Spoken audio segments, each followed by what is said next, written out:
Okay, everybody click furiously. That's what everyone likes on my channel. Oh yeah, clicking. Give him that tad press. Just put it right next to my mic. Oh god. Oh no. Oh, this is better than this. Hey, I was kind and got rid of my Model M, so Alright. So, hello there everyone, and welcome to Corey Loses, where today we are going to be doing something a little bit different. On Sundays for the last few weeks, we've been doing some party game streams, but what we're going to start doing is alternating that with some tabletop RPG sessions. So tonight we're going to be doing a one-off in Edge of the Empire, which is one of the Fantasy Flight Games, Star Wars role-playing game things with that system. So Bob is going to be our DM for the night, or Game Master, not Dungeon Master. So hi, Bob. Hello. Hello, I look forward to hopefully not killing everybody in the first encounter. It could still happen, and so playing in the party with me tonight, we have Inertial. hello. Should I be introducing my character right now? We can do that after, I think. Okay, then so- I'm Inertial. Hi. And also Kalo. Hello. Alright, so for those of you who are unfamiliar with tabletop RPG game stuff, or even just unfamiliar with this specific kind, don't worry about it. It's mostly narrative based, and we'll explain what we're doing as we go. This is actually the first time me and Kalo are using this system. I don't think Inertial has used it before either. I have not, no. Right, so we're all going to be learning together tonight. This is going to be a one-off session, so what we do tonight is going to be a self-contained story. Then 2 weeks from now, we're hoping to do start a more long-term campaign. So anyone who is missing this for whatever may be on tonight, I don't know if there's anything important happening.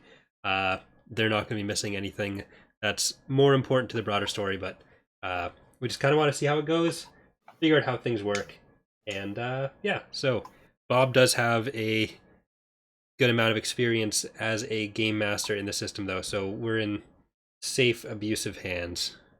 Oh yes. Okay, so with that, Corey, starts off. Let's introduce your character a little bit. Alright, so I have my fancy little iPad and Tabletop Simulator here.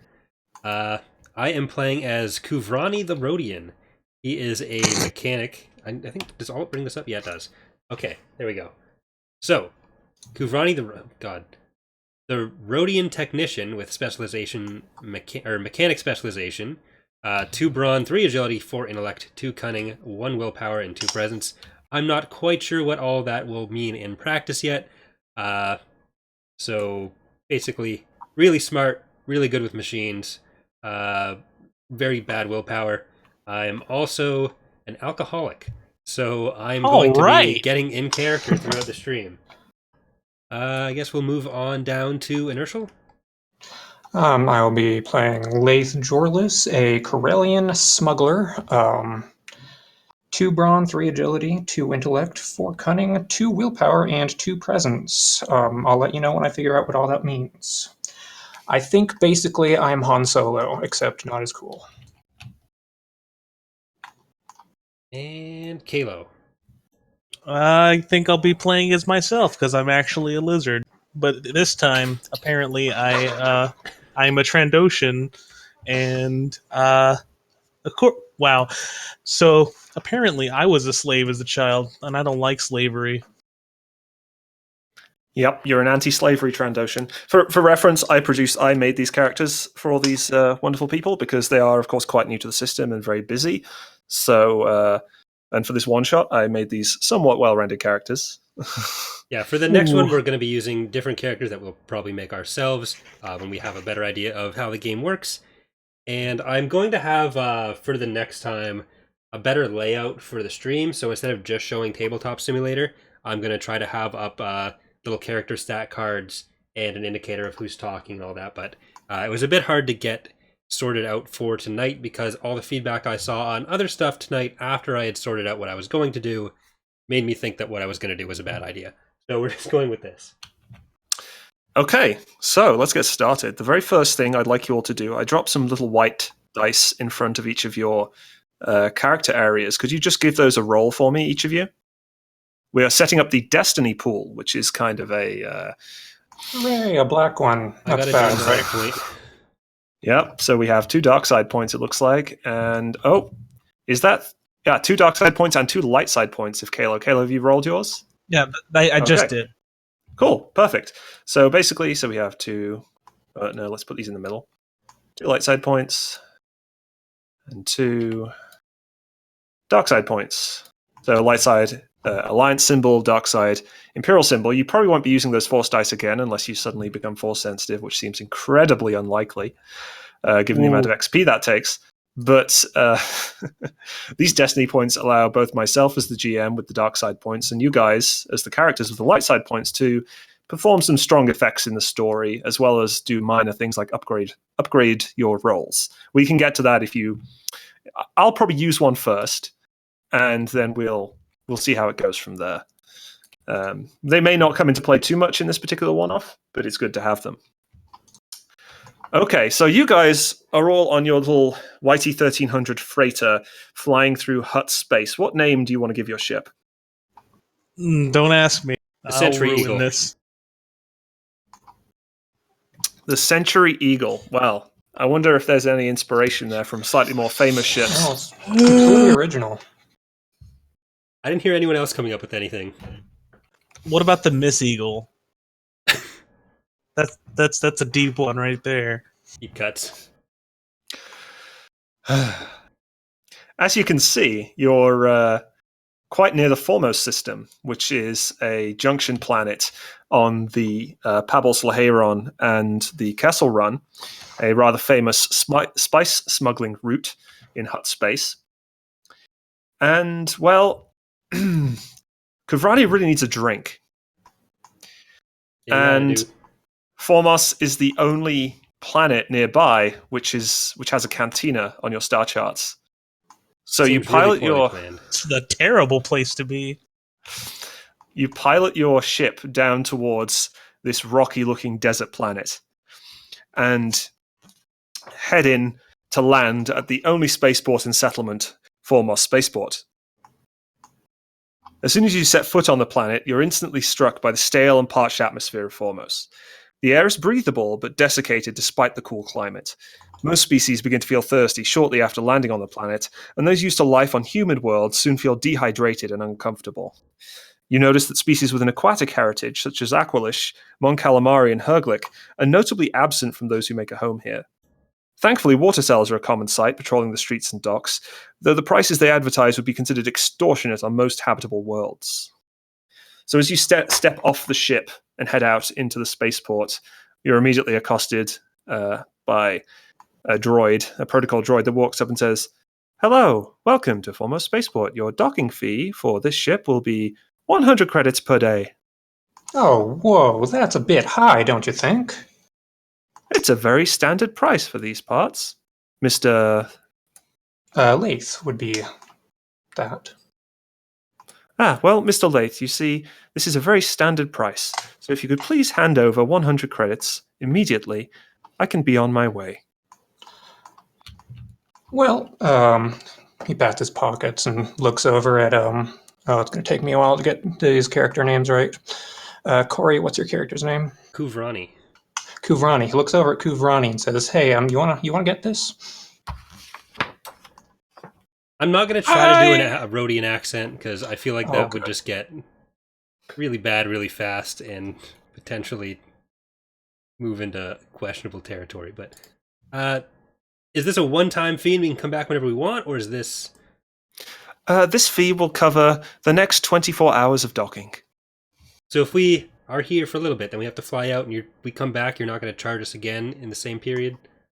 That's correct. Your ship will be registered on our scanners. How many drinks are included with that? We do not contract with the Rejects Cantina. I'm gonna step forward and kind of move in front of everyone and hold my hand up and say, "So, you got this little business here of, you're charging people, and surely there's people who haven't paid. Maybe we could strong arm them and you just forget about the whole money thing." I'm sorry, sir. Could you repeat that? The droid looks slightly as incredulous as a protocol droid could possibly look. Do you have anyone that hasn't paid? Other than us? Other than Oh yes, their ships have been impounded. They're not Okay, allowed have to you leave the gotten- planet until they've paid. Okay. Well, what are their names? Maybe we could.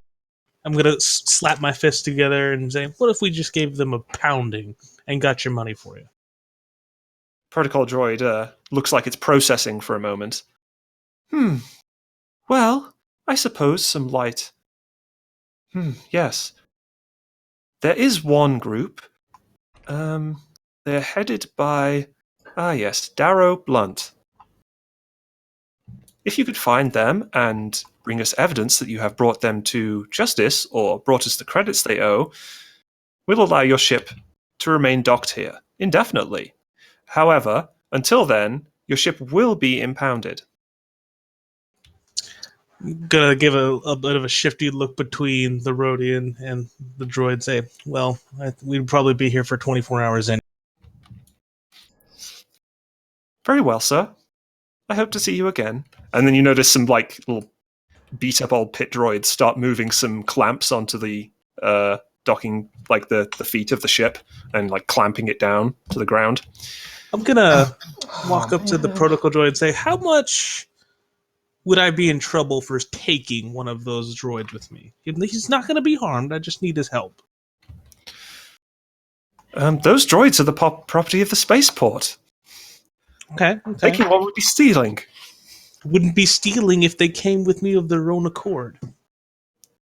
These droids are not as advanced as myself. They do not really go anywhere of their own accord. You just hear the droids beeping in the background in binary.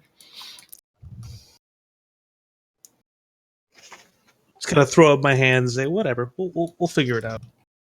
Very well, sir. I hope to see you soon with the money or Darrow Blunt's head, whichever you prefer. I'm gonna go with the head. Yeah, the head would probably be cheaper. Right? I mean, we think that this is a walk in the park, right? I'm gonna just whisper to Lath, and what's the You just call me Tizzy. Tizzy? Tizzy. Lath and Tizzy. I can probably get this ship out of here anyway. Yeah, probably. The protocol droid has just ambled off, looks like it's going off to find another person to harass, as much as protocol droids can harass people. Seems to have managed with you guys, so... Alright, I think the best place to start looking for this guy is going to be the cantina, so we should probably head over Of there course, right now. it's a cantina. I start heading towards the cantina. Yeah, so there's follow obviously... There's an obvious, as you were coming into land, you saw kind of the layout of the spaceport. There was an obvious large building with some neon signs on it, kind of that dusty Tunisian architecture that's common to many Outer Rim worlds to help keep heat out and keep them well ventilated. And that says Rejects in big letters on the side. And there was what looked like some kind of small ramshackle Imperial Army barracks on another side of town, kind of grey and squat. But apart from that, the rest of the buildings are all the same kind of their warehouses and small shops and small houses. Sorry, what was the guy's name again? Darrow Blunt? Darrow Blunt. D-A-R-O.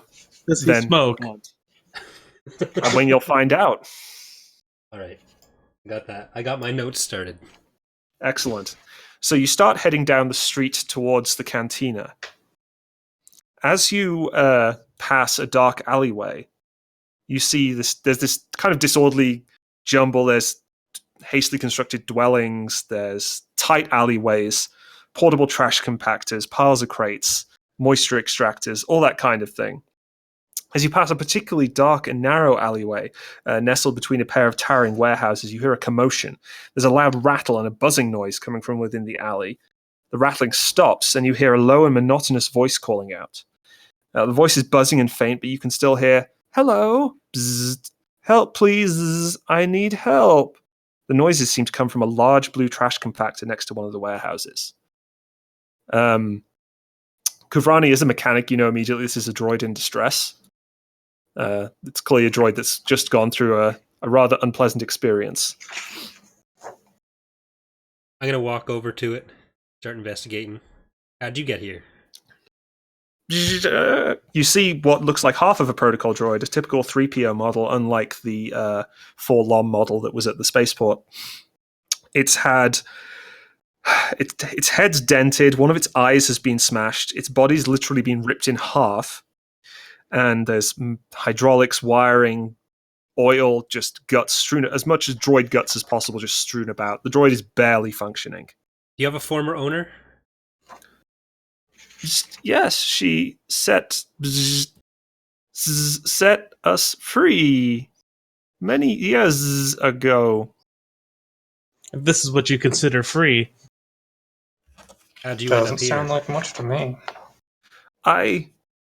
We were on the way to the cantina when we were set upon by a band of thugs. They tore me apart with bars and dragged him away. Please, it is too late to do anything for me, but save my friend.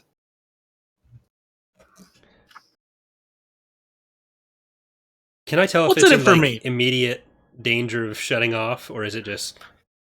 It looks like the droid's basically, and it's not going to last very long. You could maybe ask it a couple of questions before it shuts down.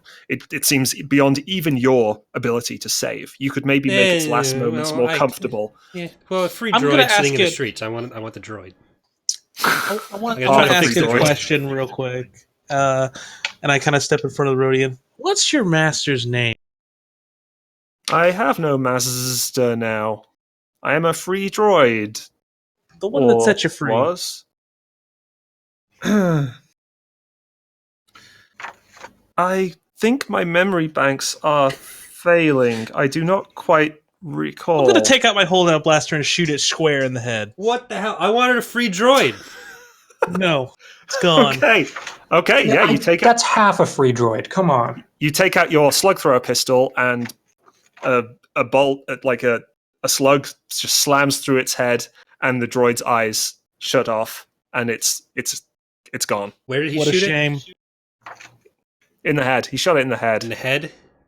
Yeah. So is that where its memory banks and everything are stored?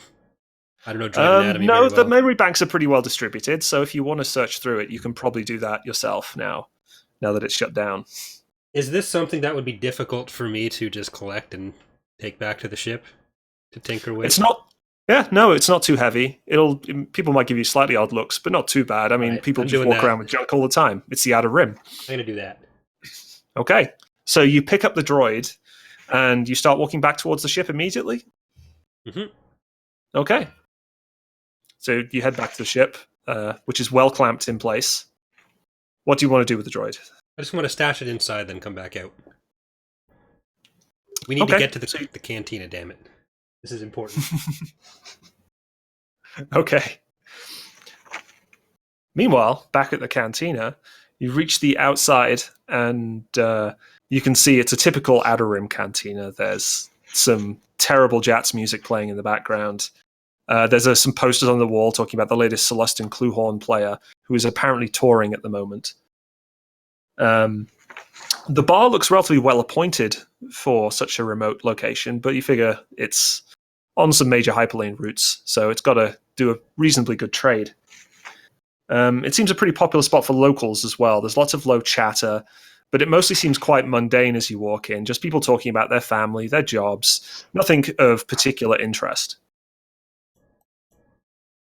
I go and find the bartender immediately and ask what their finest, cheapest drink is.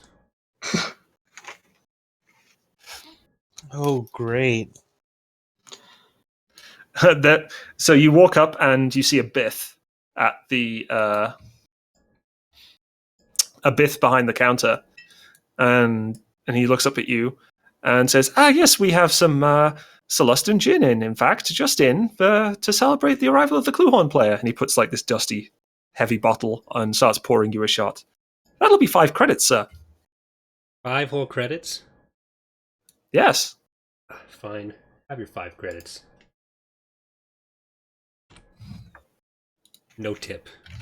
I do not tip him. Ooh. His black, like, pupilless eyes just kind of look slightly slightly menacing, and he takes the credit sheet off the bar and slides you the drink and just walks away. I just down the shot and go back to my party. Okay, so Sis and Lath, what are you doing? I'm gonna I want to know how many people are in the bar. Like, if you had to give me a There's about 20, 30. There's a couple of kind of levels to the bar. So there's the seating area and stage downstairs. Then there's a low gallery just above a bunch of seating cubbies. So it's a kind of oblongish oval kind of shape, and it's made to look cozier than it really is by this balcony. Kind of shrinks the room down a bit and makes it feel a little closer, considering how large the building actually is. All right, and the distribution of normal customers to people who look like they might shoot you. In general, it looks like a lot of normal customers. In fact, primarily normal customers. The only one who catches your eye is, could you make an easy perception check for me? How would I do that, sir? What are the dice for that? So, that will be your perception skill. Do you have any ranks in your perception skill? Yeah, it would be a gold and green. Okay, so if you add 1 proficiency and 1 ability die to the dice roller. I'm not sure what you mean. Just give me a roll for me. Like let me watch you do it, and then we'll do it. There's an ability die. There's your proficiency die. So you have 2. I believe you have 2 cunning and 1 rank in, and so the rank gives you the proficiency die. Then I'm saying it's easy, which is 1 difficulty die, and then hit the roll button. There we go, and your result is 1 failure, 3 advantages. So you do not spot anyone at all who looks like they might be about to shoot you, or in fact anyone of a particularly belligerent persuasion at all. However, you have 3 advantage. That's quite powerful. You can use that to gain some more information about the scene that's kind of tangential to what you were looking for, or generally provide some kind of bonus based on what you were planning to do. Okay, so how many of these people are also working here? Is that possible? Like, sure. So what I mean by working here is like people on the planet, not necessarily within the cantina. Oh, people who look like they're actually definitively local. Yes. Yeah, it looks like the vast majority of people are local. Maybe 80, 90% are locals. All right. That you can go to inertial. Thank you. Okay. I'm going to walk up to the bar and order an ale. Okay. The Biff the Biff nods to you and says, "That'll be 4 credits, please." All right. You wouldn't happen to have heard of someone named Darrow Blunt, would you? We get my ale Darrow, first. Sure, Darrow.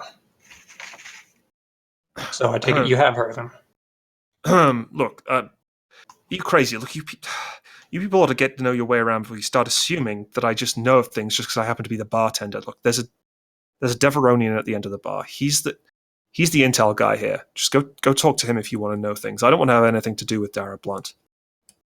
So you do know him? Yeah, that sounds like you do know him. Doesn't mean I want to talk about him.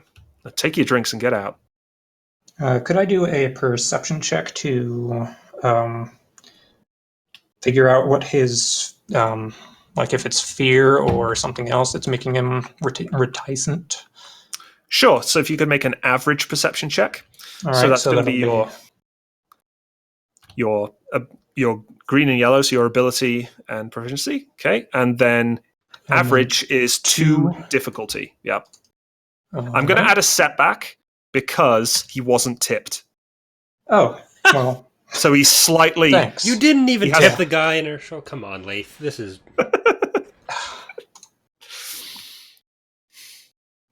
And that looks... You got 2 success and 3 threat. Oh, that's interesting. That's comforting, yeah. So you know why he definitely seems afraid. Like he seems that whoever Darrow works for or whatever Darrow does, he is afraid of Darrow. He doesn't want to talk about him out of fear. Let me think. The 3 threats mean that... The 3 threats mean that the Deveronian comes over to you and says, "What's this noise you're talking about, huh? Talking about Darrow Blunt in here? You guys should come over with me. I have information. It will cost you, but I have information that you might be interested in." I'm gonna take a step closer, and I want to make a perception check on what the Deveronian is wearing, combat wise. I'm just going to get. I don't think you don't need to make a check for that. He's wearing like he's got like a little eyepiece which has come over his eye. He's carrying like a little pile of data pads. He's clearly like an infochant of some kind. He's got relatively plain robes on. He appears to be he's carrying a blaster pistol, but it's not well hidden. It's hidden, but obvious that he has it, if you know what I mean. So he's clearly using it as a form of people knowing that he's armed, but not in a intimidating kind of way, just so that it's like he can take care of himself. Okay. Is he looking around for anyone? Like, are we actually being led back to the table? Is basically what I'm asking. Yeah, he's basically taking you across to his side of the bar where he has his other little pile of data pads, and he's clearly trying to sell you some information. He's clearly interested in making a sale here. But I'm gonna follow him and take a seat, but I'm gonna be antsy the whole time, kind of looking around. Right. How do you know Darrow? Well, haha, that's what I said. I can give you information for a price. For you, since you have just caused such a scene, I think my price will have to be 100 credits. 100 credits. So let me introduce you to how credits work. See, credits, you can figure out who owes who credits with math. And my favorite equation right now is 3 plus 1, that's you. We can just subtract that 1 again. Yeah? And then we keep our credits. So you tell us what we want to know. Could you make an average coercion check? Because it sounds like you're threatening him. Oh, this didn't take long. Every time we walk into a bar. Is it possible to ready an action in the system, Bob? No. Okay, thank you. We can talk about whether your character is planning. Basically, is your character going for his gun right now? Or for his vibro knuckler, or whatever your character is planning to do? Basically, if that's an actual thing I can do, I'm basically trying to restrain him if he gets violent. Okay, so basically you're getting ready to jump on him. Okay. I'm not. Just so we're clear, before you act for me here, I'm not trying to murder the man. It's a no, sure. No, I completely understand. Yeah, if you want to restrain him, we can do that in a moment. Let's just see how this coercion check, because it may not be necessary to restrain him. So if you could make that average coercion check, so you need your willpower, your coercion. Yeah. So you have your one ability, and that's going to be 2 difficulty. And then because there was so much threat on that last roll, this guy's kind of not very happy. So we're going to add a setback there as well. And what was that you were going to say, Laith? Are there assists? Yes, you can provide an assistance. If you want to stand there looking menacing, you can. Is there any way I could do that using deception? Because that's about all I'm good at. That would be a skilled assist. I don't think in this situation that makes much sense, but you can just kind of stand there looking scary and add a boost die. All right, I'd like to do that then. So you add a boost die. So just to go through this real quick, these ability dice are basically your bread and butter. That you want as many of these in a roll as possible. Difficulty dice are what I throw at you.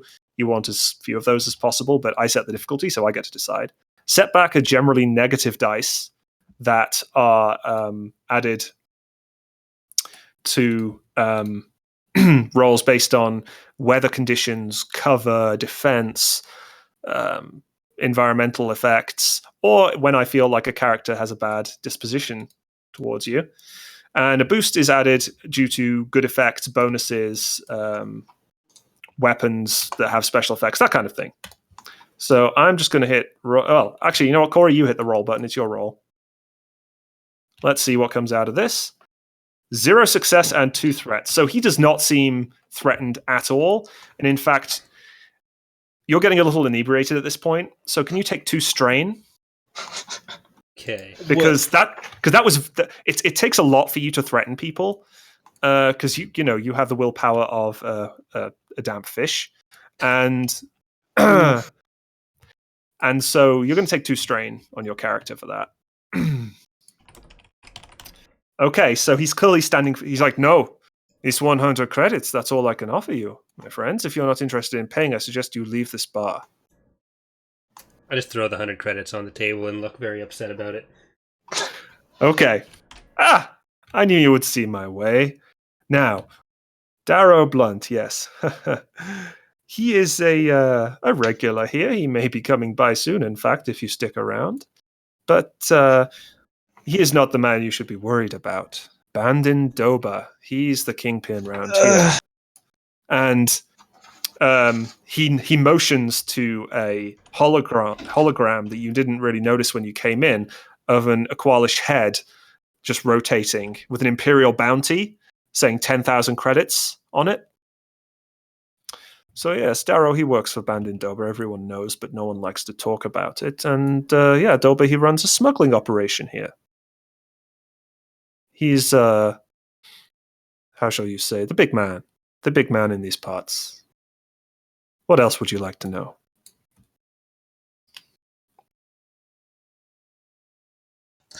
I want to ask him if there's anyone who would be able to provide some weapons of choice. Weapons. There are a few sellers here and there on Formos in the spaceport. You may have to avoid the patrols, but there are some sellers here, yes. How much? How many of them are in the explosive variety? Explosives are a little harder to come by, and I'm afraid I don't know of anyone selling them here. There may be some people selling mining equipment to send to Kessel, but that's all. So you're saying, based on what you just said, that if we were to go after this, I'm sorry, the Trandoshan kind of like stares off into space and comes back as Doba. He wouldn't be able to blow us. Oh, well, I mean... You gotta understand, guys, he's a strength check. No, you... Doba is a well-connected smuggler. If he wanted to acquire weaponry, I'm sure he could acquire weaponry wherever he wanted in the hut space. I'm gonna look at my compatriots and be like, well, why don't we just work for him? Screw this Deveronian. The Deveronian's eyebrows raise. He's like, I'm sorry? I didn't think you were planning to work for me at all. It's not this conversation.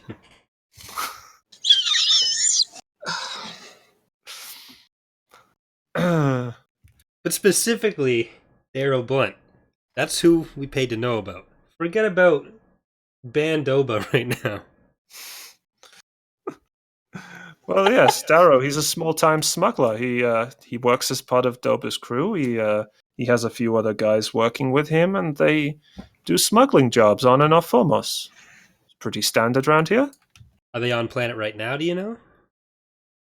I believe so. Just as you're talking to the Deveronian, some more people enter the cantina. The first one, Kuvrani notices immediately. It's an elegant Rhodian girl heading directly to the bar, ordering some food and drink. Oh, no. She's wearing this loose blouse of green satin with polished brass accessories, and while she seems unarmed, her purse is shaped so as to conceivably contain a holdout blaster. And just after she enters, three smugglers saunter through the doors. They're dressed in matching flight suits. Two of them How do we know human they're men. smugglers? That's profiling. Oh, because they literally they look like smugglers, right? Like, you guys know what smugglers look like. They have one of those name tags on that says, "Hello, my name is Smuggler." Just like mine. So they all look pretty tough. They swagger in, two human males and a Weequay male. As they come in, you hear the Celestin Cluehorn player play a few bum notes. Clearly, everybody suddenly quiets down a bit and turns back to their drinks. The Deveronian looks at you and says, you want to know Darrow?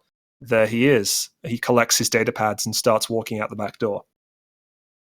Oh, this will be easy. So there's two human males. There's a guy with like unkempt hair, with stubble on his face and stuff, and then this kind of skinny young man with a big scar that makes it look like he's always leering, and he walks up to the Rhodian and starts hitting on her. He's like, "Hey, wanted me to buy you a drink?" Real quick, before that proceeds, Uh-huh. would it be vigilance or perception to like size him up? Which one are you sizing up? The skinny one or the... Darrow himself. So you don't technically know which one's Darrow, but I'll assume the Deveronian did point him out. He's the one I assumed with he did. Sorry, with the stubble and the unkempt hair and the beige flight suit. If you want to size him up, that will be an average perception check. Okay, and so that would be... So that will be your ability and proficiency. So your perception is, let's have a look. Your perception is, 1 proficiency, 1 ability. Sorry, I'm scrolling on your thing for you. So that's 1 ability, 1 proficiency. Ability is all the way on the left. And then I knew that. 2 difficulty dice. Okay. And hit the roll button, or just throw them in the air. That works too. And then you have to hit read, I think, because you didn't hit the roll button. Oh, well, dang. There you go. Okay, so that is literally a wash. All of the symbols have cancelled. And you can't really place it, but he just seems kind of nondescript. There's nothing about him that makes you really think, oh, I can take him on, or I'd better run away immediately. He just seems like a guy of average build. He just seems incredibly average to you. Meanwhile, the young man is still hitting on this Rhodian who's looking visibly uncomfortable. Hey, you want to show a little more appreciation, baby? This ain't some scuzzy scrap dealer offering you company. I'm an important guy around these parts, yeah? You be a bit more friendly and it'll be to your advantage, yeah? I'm going to lean over and like kind of whisper to my allies and point to the guy making a fuss and say, I'm thinking I want to rip his arms off, and I want to keep my voice. You keep keeping your voice super low? Okay. Yeah. So the Rhodian starts to come towards you, Kuvrani, because you're the only other Rhodian in the bar right now. And she starts speaking, and she's like, the other guy's following her along the bar, and she's just like moving seats along, trying to take her food with her. And she comes to sit next to you and says, in Rhodian, can you deal with this man? Look, are you friends with that Trandoshan? I think you could probably deal with him. He's been following me since this morning. She sounds really kind of scared and upset. Okay, hold on. Spatial awareness here. Is she directly in front of me, blocking line of sight to this? Yeah, I mean, she's kind of... You're all like clustered around Kuvrani. The Deveronian's left at that end of the bar. She's come towards you. There's kind of like you and Laith sitting on a couple of stools. Then Kuvrani, then the Rhodian lady, and then this skinny kid coming up. Is the stool attached to the ground? The Rhodian is on? That I'm sitting on? No. I'm gonna wait. I'm gonna wait a minute. I'm sorry. I really want to. I know you all know what I want to do. I look up at the guy following her here. Can I help you? Only if you can get me some time with this lady and get out of my way. All right, that's enough. No, I want to pick up that stool and hit him directly across the fucking face. Okay, can everybody... You can roll cool, but everybody else is going to need to roll vigilance because they are surprised. Oh boy. By this sudden turn of events. I'm not sure what... So walk me through that real quick. Sorry about that. Okay, so this is going to be our initiative tracking. So you're going to roll cool because you planned... Or you can choose. You can either roll cool or vigilance. Those are two... Cool is like the I have planned this, I'm ready to lay an ambush skill. Vigilance is the I'm ready to go whenever skill. Your vigilance is better than your cool, so you probably still want to roll vigilance. Okay, so, but just for clarification, what would, like, if I choose one or the other, what would that matter? It will matter because you will get a better result. So you're making a simple roll, which means there is no difficulty dice involved. And what you're trying to do is get the maximum number of success and advantages to be top of the initiative chain as a player character. So you can roll, your vigilance is 1 proficiency and 2 ability, and your cool is just 2 ability. So you probably want to roll your vigilance in this situation. Okay, so that's 2 abilities, sorry? 2 ability and 1 proficiency, looking at your character sheet. Sorry, I'm real bad at this. That's okay. We're all starting out. Okay, so then you just roll it, and then we'll hit the read button. And you've got 3 advantages, which is not brilliant, but could be worse. So I'll just take note of the initiative order myself, and I'll let you know which slot you're in. So could we have Kuvrani and Laith? Could you both roll your vigilance, please? Looks like I'm 1 and 1. I think I'm just 1 ability dice. Okay. So you just hit the clear button to clear the roll off. I've made a note. You got 1 success, 1 advantage. So yeah, so just the ability 1 is on the left, and then just hit roll, and we'll all be good. And you got 1 success. Excellent. And now the NPCs are going to roll their vigilance. So first we'll have Darrow Blunt.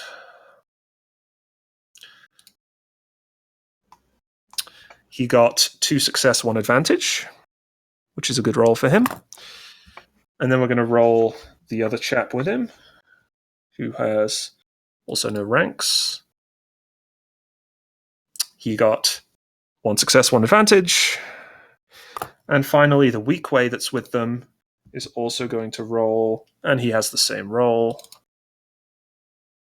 And they rolls 1 success, 1 advantage. Okay, and then I'm going to set up the initiative order and let you guys know who's going first. So we have actually an NPC first, followed by a player character. That's only the special editions. Kuvrani shot first. Okay. Oh, God. And then 2 player characters. So we're into the first round of combat. So Darrow Blunt and his Weequay friend are at short range. The rangy young lad is at short range from you guys, but engaged range with the Rhodian and with Kuvrani. And yeah, that basically covers it. So one of the NPCs is going to go first, and that's going to be the rangy lad. He is going to basically punch Kuvrani. So he takes his maneuver. So the way the game works in combat is you have 1 action and 1 maneuver, though that can be adjusted, and we can get to that when it comes to a player character's turn. And he's going to take his maneuver to close to engaged range with Kuvrani, and then he's going to punch Kuvrani. So all melee attacks are average difficulty. I assume that Kuvrani does not have any melee defense on your character sheet. Heavy clothing, nothing there. Would that be at the top, or would that be somewhere else? It would be at the top in the defense section. There's a couple of little numbers in the mid below. Yeah, so 0. Yeah, I've got nothing. Okay, cool. So he's just gonna straight up try and punch you with his bare fists, and he gets 1 failure and 2 advantages. So he misses. So he misses his punch. Basically, he was trying to get he had trouble getting past the female Rhodian who was there, and so he swings and a miss. And then with his advantage, I think he's going to take a maneuver to draw his pistol, because he's not exactly outnumbered, but he doesn't feel particularly, after missing, he feels a bit upset. So basically, you can trade 2 advantage for a free maneuver, up to 1 free maneuver. You can only have a maximum of 2 maneuvers per round. You can also spend strain to gain a maneuver. So now it's a player character's turn. Presumably, Sissis wants to swing a chair. Oh yeah, how do we handle improvised weapons in this? Let me go double check the numbers. I believe a chair would count as a silhouette 1 improvised weapon. So an improvised weapon that's approximately the size of a person. Because a rock, for example, would be silhouette 0. Let me just have a quick look. It's been a long time since I've used improvised weapons, which is why I'm having to actually check. Yeah, sorry, I ruin everything. I know. That's fine. It's one of the more obscure rules in the game, to be honest. No, not there. Combat modifiers.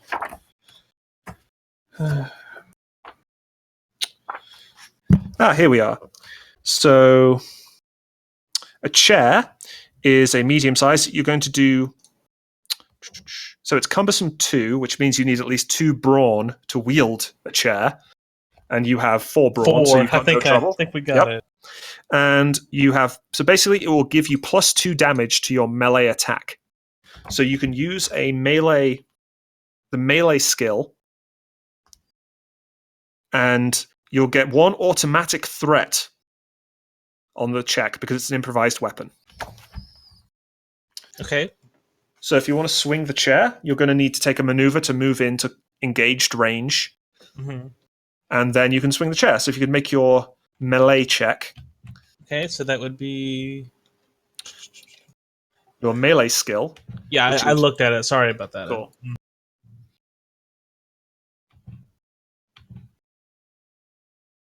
And This then correct roll?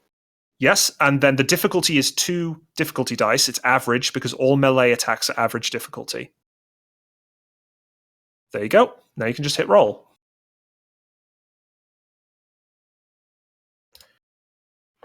Okay, so you missed completely with the chair. That's 3 failures, 4 advantage. That's really bad with those dice. So one of the advantages is cancelled by the automatic threat. So basically, the guy ducks, and you just wish past him because you're so tall. But you have 3 advantage. Now, there are a number of things you can do with advantage in combat, specific combat things, which you can look at in your ground combat cheat sheet in your character area. You notice the little symbols in the table that says cost and then result options. You can spend advantage to do some pretty good stuff, or you can learn some stuff about the encounter or do something narrative with the advantage. I'm sorry, can you walk me through where that is on the... So if you look in the little kind of grey area, which is the ground combat cheat sheet, there's a table in the bottom left where my little mouse is right now, my black cursor. Okay, yeah, sorry. So there you can see on the left the symbols. The little kind of firebird symbol is the advantage, and the lightsaber symbol is a triumph. And you can spend advantage to do some specific stuff.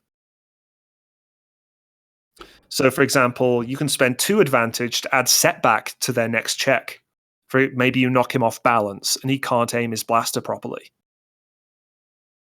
Okay, sure, we'll do that just for...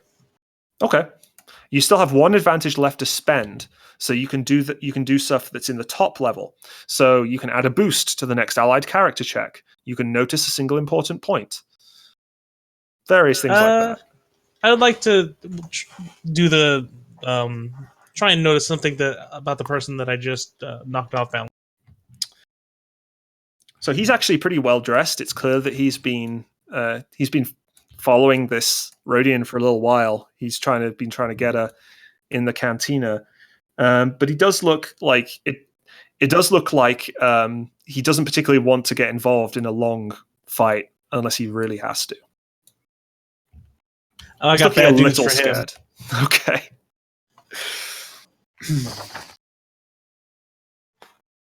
All right. So sorry. So what's the plan? I mean, do I have anything else left to do? Sorry. No, you've taken your maneuver and advantage, so that's that. So now it's the 2 NPCs to go. So the guy, Darrow Blunt, quickly downs his drink and he just starts moving towards the door. He takes 1 maneuver to draw his pistol and another maneuver to back away towards the door. The weak way is kind of, unsurprisingly, a little scared of a rather large Trandoshan, but he draws his vibro knife and let's see. He's still at short. He's not engaged with you guys yet, so he's going to draw his vibro knife with one maneuver, and his second maneuver is to move to engaged range with everybody who's scuffling around this poor Rhodian woman. She, in fact, is going to take... I'm basically going to have her act out of turn. She's going to take cover, dive behind some... basically hide under a table for a bit while this goes on. Everyone else in the bar, by the way, is trying desperately to create some room for this obvious fight that's going to happen. And Rejects himself, the Bith, is cowering behind the bar. Okay. The other two player characters, who would like to go next? I'll go ahead and quick draw my blaster. And Okay. is Darrow? I can't remember. Is he still in short range? He's in medium range now, at the Okay. other end of the cantina. And I will use a maneuver to aim and Okay. shoot him. Okay. So because of your aim, you add a boost die. Right. And I'm trying to find my range. There it is. Proficiency and to ability. And do I need to add some difficulty? Yes, that's going to be 2 difficulty dice for medium range. Okay. And you score a hit. So how much damage does your weapon do? 6. Okay. So you add the success onto the base damage of the weapon. You add the net success. So you deal 7 damage. It looks like most of it gets soaked by his armor, and he is dealt kind of a grazing blow by your pistol. And you suffered 2 threat.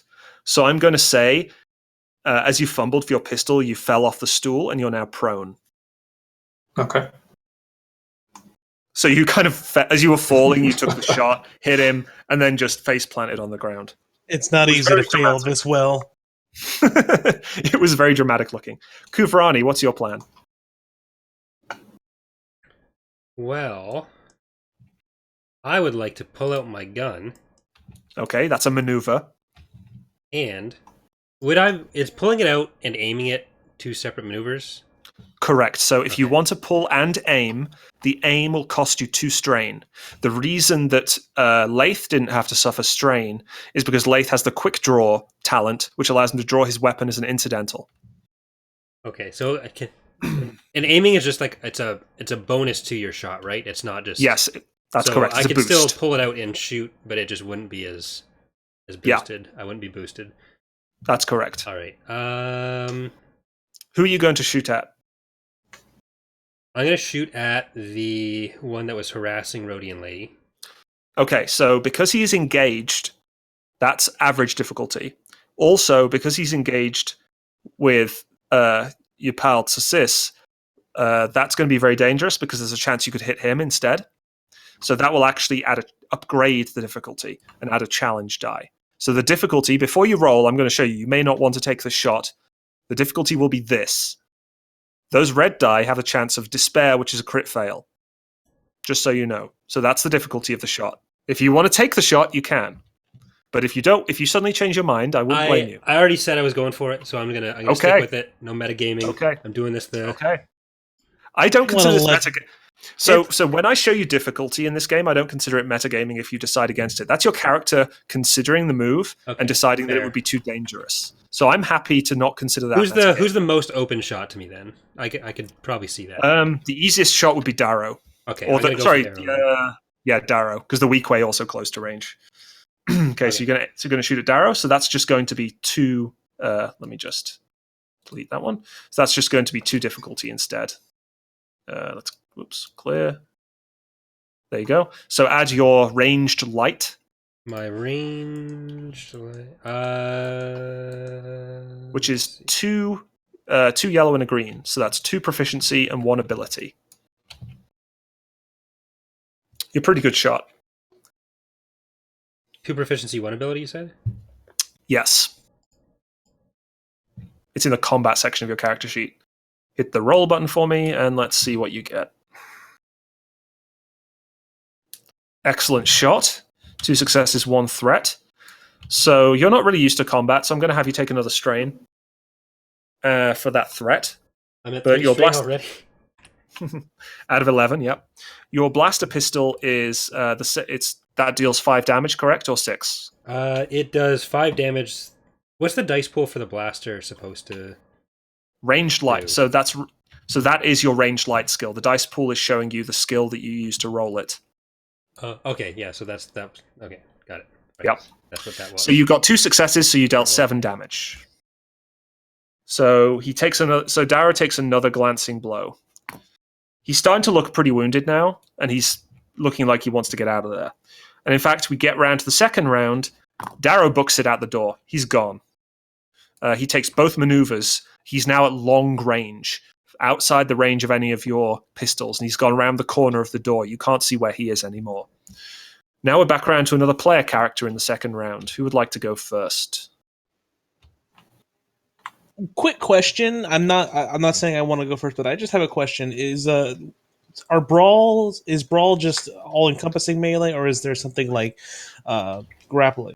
Brawl is unarmed, any kind of unarmed melee. So if you want to grapple, you would do an opposed brawl check. So would you do your brawl skill against theirs? Okay. I'm gonna look to my friends and say, I think I can get him. Basically, this is me asking if I can go first here. Go for it. Yeah, sure. You're grabbing the thin guy? No, I'm assuming I'm in engaged range with this guy, right? This weak way. Yeah, with a weak way, yeah. You can grab the weak way, definitely. So that is going to be a hard brawl check. You're misunderstanding here, sir. I'm basically saying I want to chase him out of the door. Oh, you want to chase Darrow, you mean? I'm basically asking if there's any sort of penalty for moving from engaged. Oh, no. It just takes an extra maneuver. Do they get like an attack of opportunity, or no? Not a thing? There's no. That's not a thing. So if you want to move out of engaged, you have to take a maneuver to disengage to short range. Then you take another maneuver to move to medium range. So you can run to the door from where you are. How would I be like add the most movement to barrel this guy down to run after him? I would allow you to take one maneuver to disengage. Then you could make an athletics check to run after him. Sure. And that athletics check, I would allow you to move further than you would from maneuvers. Okay. So you could make because Darrow is really actually quite fast. That would be a hard athletics check to run after him and catch up with him. Go big or go home. Let's do this. So hard is 3 difficulty dice, and then your athletics skill obviously is your side of the equation.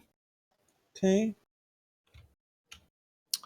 Your athletics is 4 ability dice. Okay. 2 success, 2 threat. Yeah, you do it. You catch up with him. So you just drop the chair and run. You whoosh past the weak way. You know, your Trandoshan legs going mile an hour. You swing around the door, and there you see Darrow, and you're now at short range from Darrow. That's your turn. Okay. So you also had 2 threat. So with the 2 threat, I'm going to say you stub your toe running around the corner of the door and take 2 strain.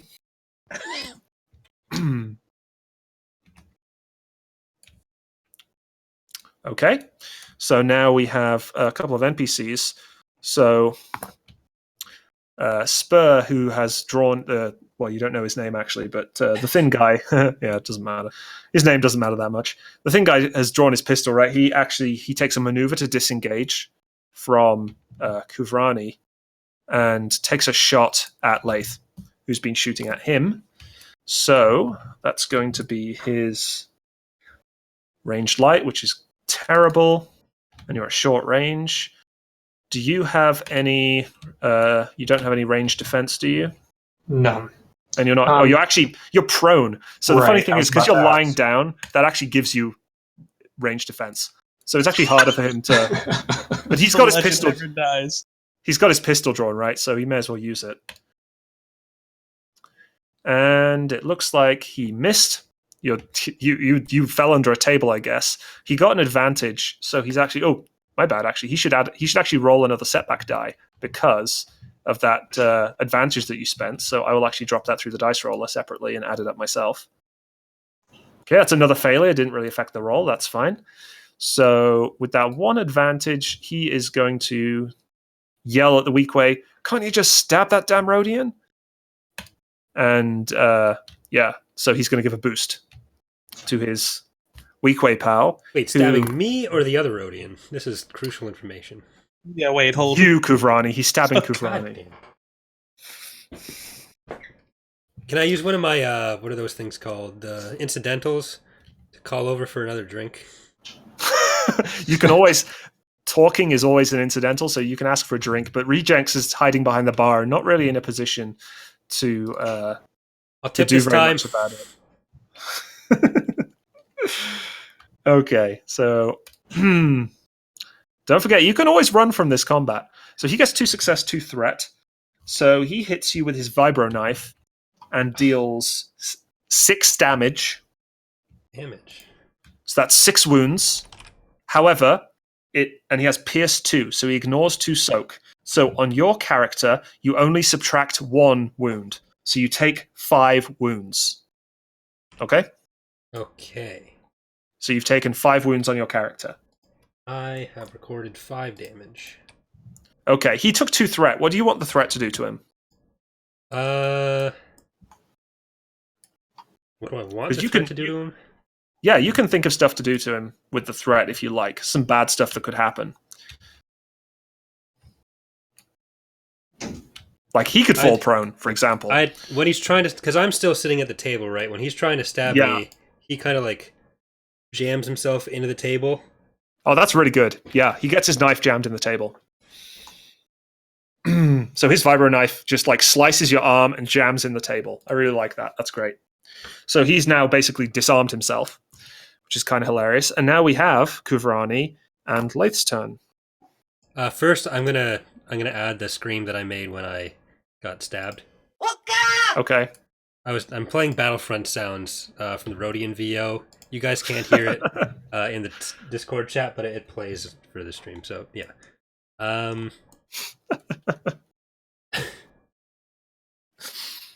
So it's either Laith or me? Yes, either of you two. Go ahead. So just as a reminder, there's one disarmed weak way, and there is a guy holding a smoking blaster pistol. All right, I want to sort of. Is this a booth that we're in? Did you say, or chairs? You're at the table? you're sitting on chairs at the bar, basically, in kind of a row. Okay, so I'm gonna try to slide out behind where I was, away from the guy who stabbed me. Okay, so you take a maneuver to short range, and then I want to shoot him. Okay, so that is going to be an easy ranged light check. All right, so that is 2 proficiency, 1 ability again. Yep, and just 1 difficulty because he's at short range. So.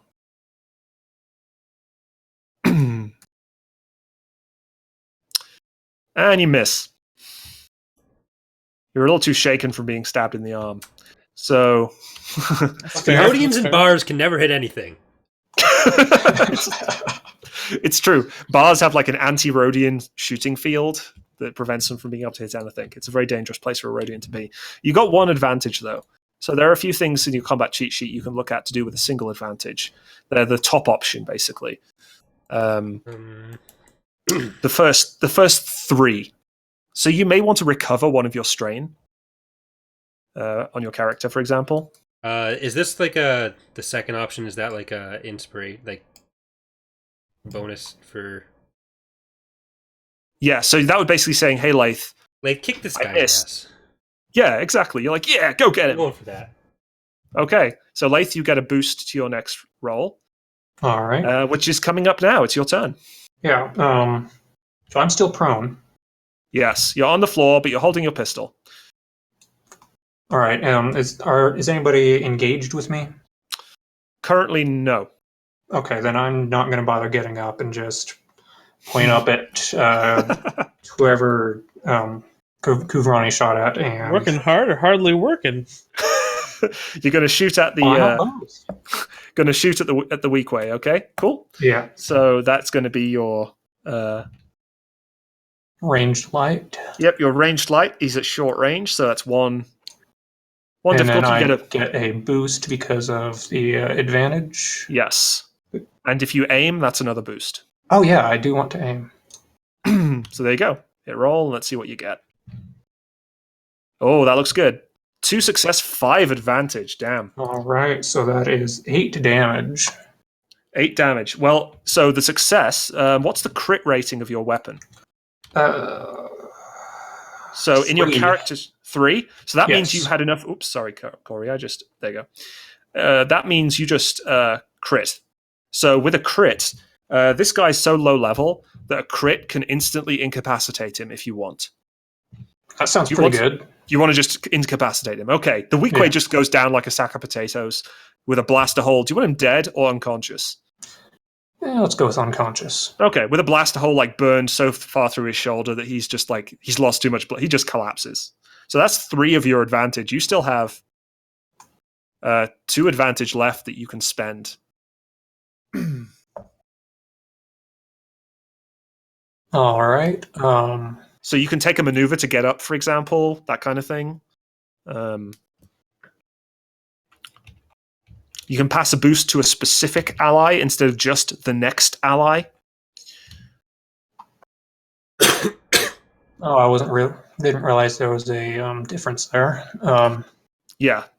So if you look in the cost, you can see for 1 advantage, add boost to the next allied character's check. 2 advantage, add boost to any allied character's next check. So you can go stuff across the turn, basically. All right. I'll give an advantage to Tizzy's next roll. Okay, so we've got a boost for Tizzy. Sorry. Yeah. So Darrow is still running for it. He takes 2 maneuvers. He was at short range from Tzis. Now he's run to halfway to long range. So he's currently at medium range from Tzis. So who wants to go next? The weak way is down. The young guy looks like he's about to break for it. I want to punch him in the mouth.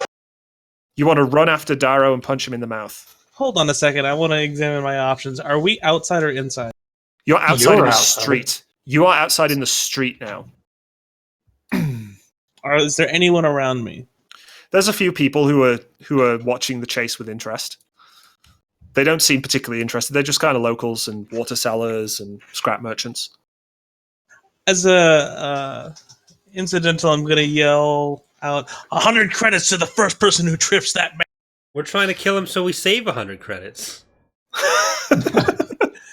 You don't understand, buddy. I have plans.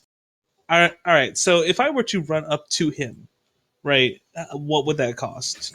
That would be 2 maneuvers to get to short range, then engaged. And that would, if you then wanted to act as well, you'd have to spend 2 strain. So that would give you 2 strain towards your threshold. And explain to me what strain does. Strain, eventually, if you go over your strain threshold, you will be incapacitated. You'll be knocked unconscious. It's essentially mental fatigue. Okay, and so if I were to... he's been hit, correct? He's been hit once, yeah, a couple of times actually. He looks pretty injured, but he is still able to run. It's aimed shot a thing? An aim takes another maneuver. If you want to do a called shot against a particular body part, that will cost 2 setback. I'm just gonna shoot him. I want to take out my holdout blaster and. Okay, shoot. so unfortunately, that would be too many maneuvers. Okay, unless you don't want to run to him. If you want to stay at medium, okay. I'm trying to. Yeah, I should have been more clear on that. Let me just double check if you're. Oh my god, this thing! Why does it keep doing that? Go away. I just want to scroll down and see what your weapon may only be short range, in which case you'll need to spend a maneuver to move up to him. Oh, so in that case, I might as well just run up to his stupid ass and punch him. Yes, we're gonna move up to him this time for real this time. And okay. And I want to try and initiate a grapple against him to restrain him.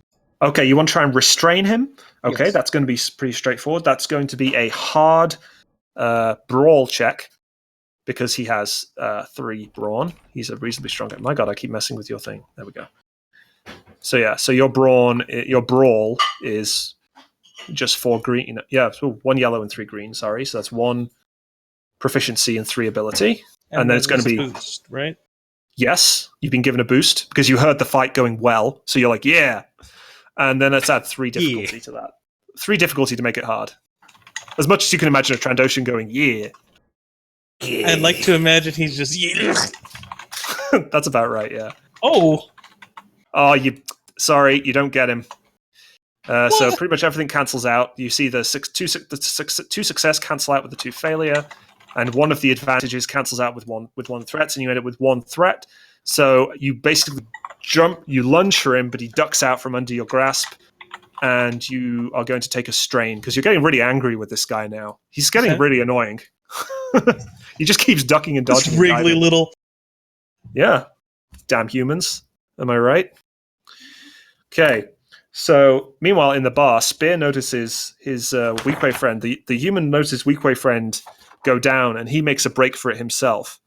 So, he takes both maneuvers to run to the door, and he's made it to the door now. He's kind of silhouetted in the door. And now we're on back to our player characters, Laith and Kuvrani. There's the Weequay groaning on the floor, basically unconscious.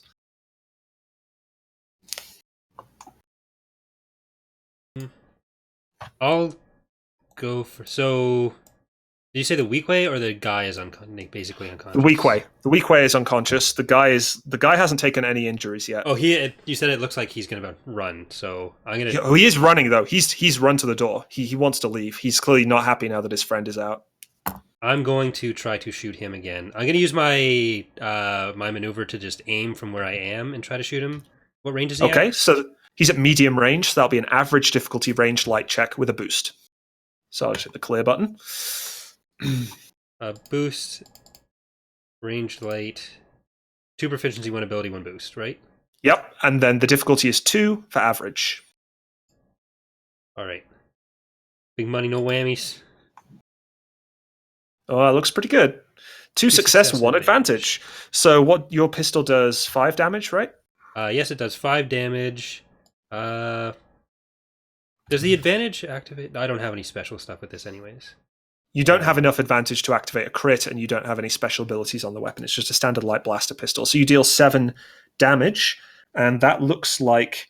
Oh, that deals him a really... he looks really injured. Like, you hit him in the back and as he's running away, and he just, like, lunges forward, looking like he's about to pass out. All right. I'm going to Laith? use... Oh, sorry. The advantage, I can still use that to give a bonus to the next character's check? Yes, you can give another boost. Basically, you've slowed this human down enough that he's an easy shot. I'm going to call out to Laith to just go help Sis in a really inspirational way, though. Oh, wow. Majestic, Inspirationally. Oh, I feel so inspired, yes. So what does Laith do? Well, While I'm going to have lying to on the floor. start by jumping to my feet, which I assume costs a maneuver. Correct. You're on your feet. Okay. You're still at medium range from the human and the door. Which Right. he's in the doorway, so it will take you 2 maneuvers to get to him. You can't reach him in this round, but you can get close. You can get to short range. So it's going to take 2 maneuvers to get outside. It will take another 2 maneuvers to get outside. All right. Well, can I convert my action into a maneuver and just book it towards where Tizzy and Darrow are? So basically, the action to maneuver, you can even if you convert your action to a maneuver, the maximum number of maneuvers you can perform in a round is 2. So the most you can do is get to short range of the door. All right, so I'll just do that and then take a shot at the guy that's trying to run. Okay, so that's going to be an easy ranged light check. All right, so that's 1 difficulty. Is that... Yeah. And then, of course, a boost from Kuvrani's inspiring speech. You can do it! I don't know. Oh, wow. You definitely do it. 3 success. So that's brutal. You deal what? You have a 6 damage pistol, right? So so that's 9 damage. 9 damage. Yeah, this guy is dead. Like, I'm just going to say he's dead because he's at double his wound threshold now.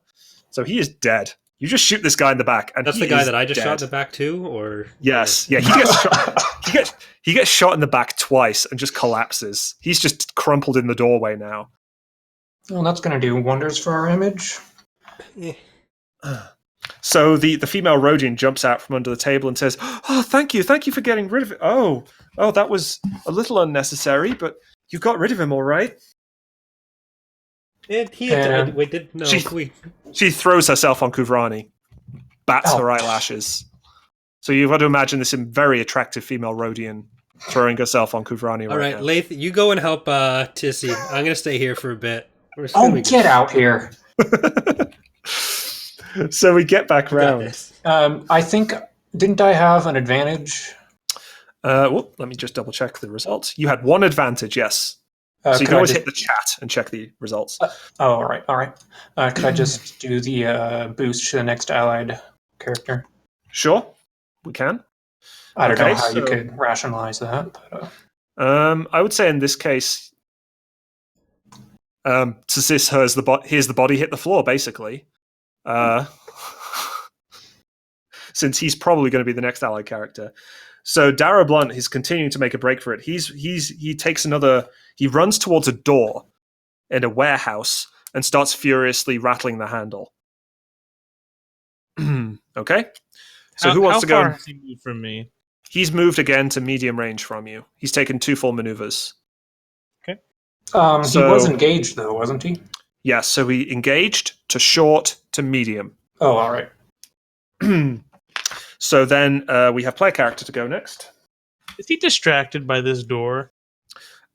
He looks like he wants to get in. He's got a big back. You notice his back's turned to you now. He has a big backpack on. He's basically he looks like he's fumbling for a key, basically, to try and get into the door.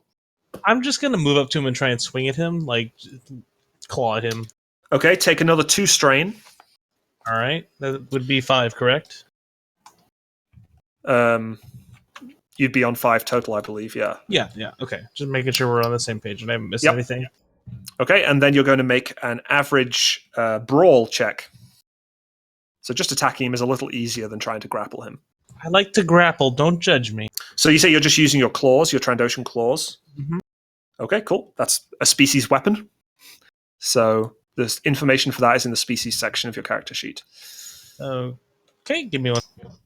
I'll just make the roll and then we'll worry about the damage. Oh, yeah, you're right. Nope.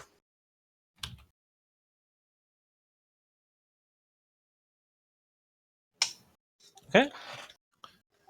There's the difficulty. And so you can just roll that. How bad? 3 success, 2 threat. Okay, well, you hit him. That's for sure. Let's see what happens. If you could scroll down, we go down your character sheet, which I'll do for you because, oh my god, stop opening the details tab. +1 damage and a critical rating of 3. Okay. So yeah, so you deal. So that +1, the +1 is to your brawn rating. So you have a brawn rating of 4, so you deal 5 damage with the weapon as base. +3 success, that's 8 damage. And then the crit rating doesn't matter because you're not critting here, but you deal 8 damage, and that claws into him, and he screams, but he doesn't fall over just yet. He's still up. Okay. So what are Lath and I'm going to just say to the Rhodian lady, it was really nice to meet you. Can you just watch this Weequay guy? You seem really nice, but I'm not interested. please, can you? I need to talk to you. Come back once you're done with that other guy. If you're All going right, after, just him, make I sure this suppose. Weequay guy doesn't leave. We need to question him later. Of course. Go kill the other guy. Be right back. She kind of she's wearing like these really tall heels, and she kind of puts it into his hand. He's not going anywhere. So what's Kuvrani doing? I'm gonna try to run out as far as I can towards. If I just use my single maneuver to run out that way, does that get me into a place where I can see Sis and Darrow? Or Yeah, so you can use both. Well, you need to use both maneuvers to get to the doorway, and from the doorway you can see what's happening down the street. all right, I'll do that then. Both maneuvers to run as far as I can in that direction. Okay. You jog to the doorway, and you can see some blood running down the back of Darrow in the doorway at quite some distance. long distance from you, I think they've moved. And he looks like he's trying to get into this warehouse. Laith, what do you want to do? You are at short range from the door. So you just watch Kunriva run past you. I'm going to follow him out. Okay. Might as well spend a second maneuver. Oh, I'm not keeping track of my strain. That's for all silly. these extra maneuvers. So if you can, unless you plan to use an action, to use an action as well, if you convert your action to a maneuver, it doesn't cost strain. It only costs strain if you also use an action. Well, I've done that at least once. So. Okay, so make sure that's 2 strain. Yeah, I'm just going to use this blue one for strain. That's a good idea. Okay, so you basically run out. You're now in the street. You are at medium range. I want to say you're at medium range from Sisis and Darrow. So you could shoot if you wanted to, but there is a risk of hitting Sisis. Right. Do it. Wow. All right.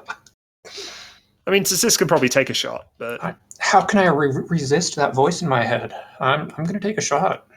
okay. So take another 2 strain then, because you're using your maneuver as a strain maneuver there, and then take your ranged light. So the difference here is that the difficulty is going to be this.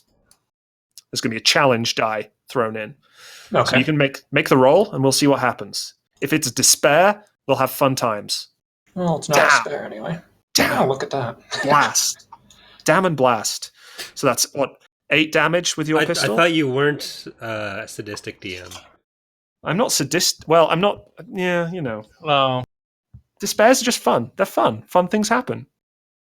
I don't think you know what despair means. So you take him out. He just collapses. He slams into the door and slides down it in slightly comical fashion. I want to catch him by his backpack. You catch him by his backpack and hold on to him. He's just hanging there unconscious. Bring him back, holding him into the air, and I'm going to walk into the cantina and drop him directly in front of the Rhodian lady.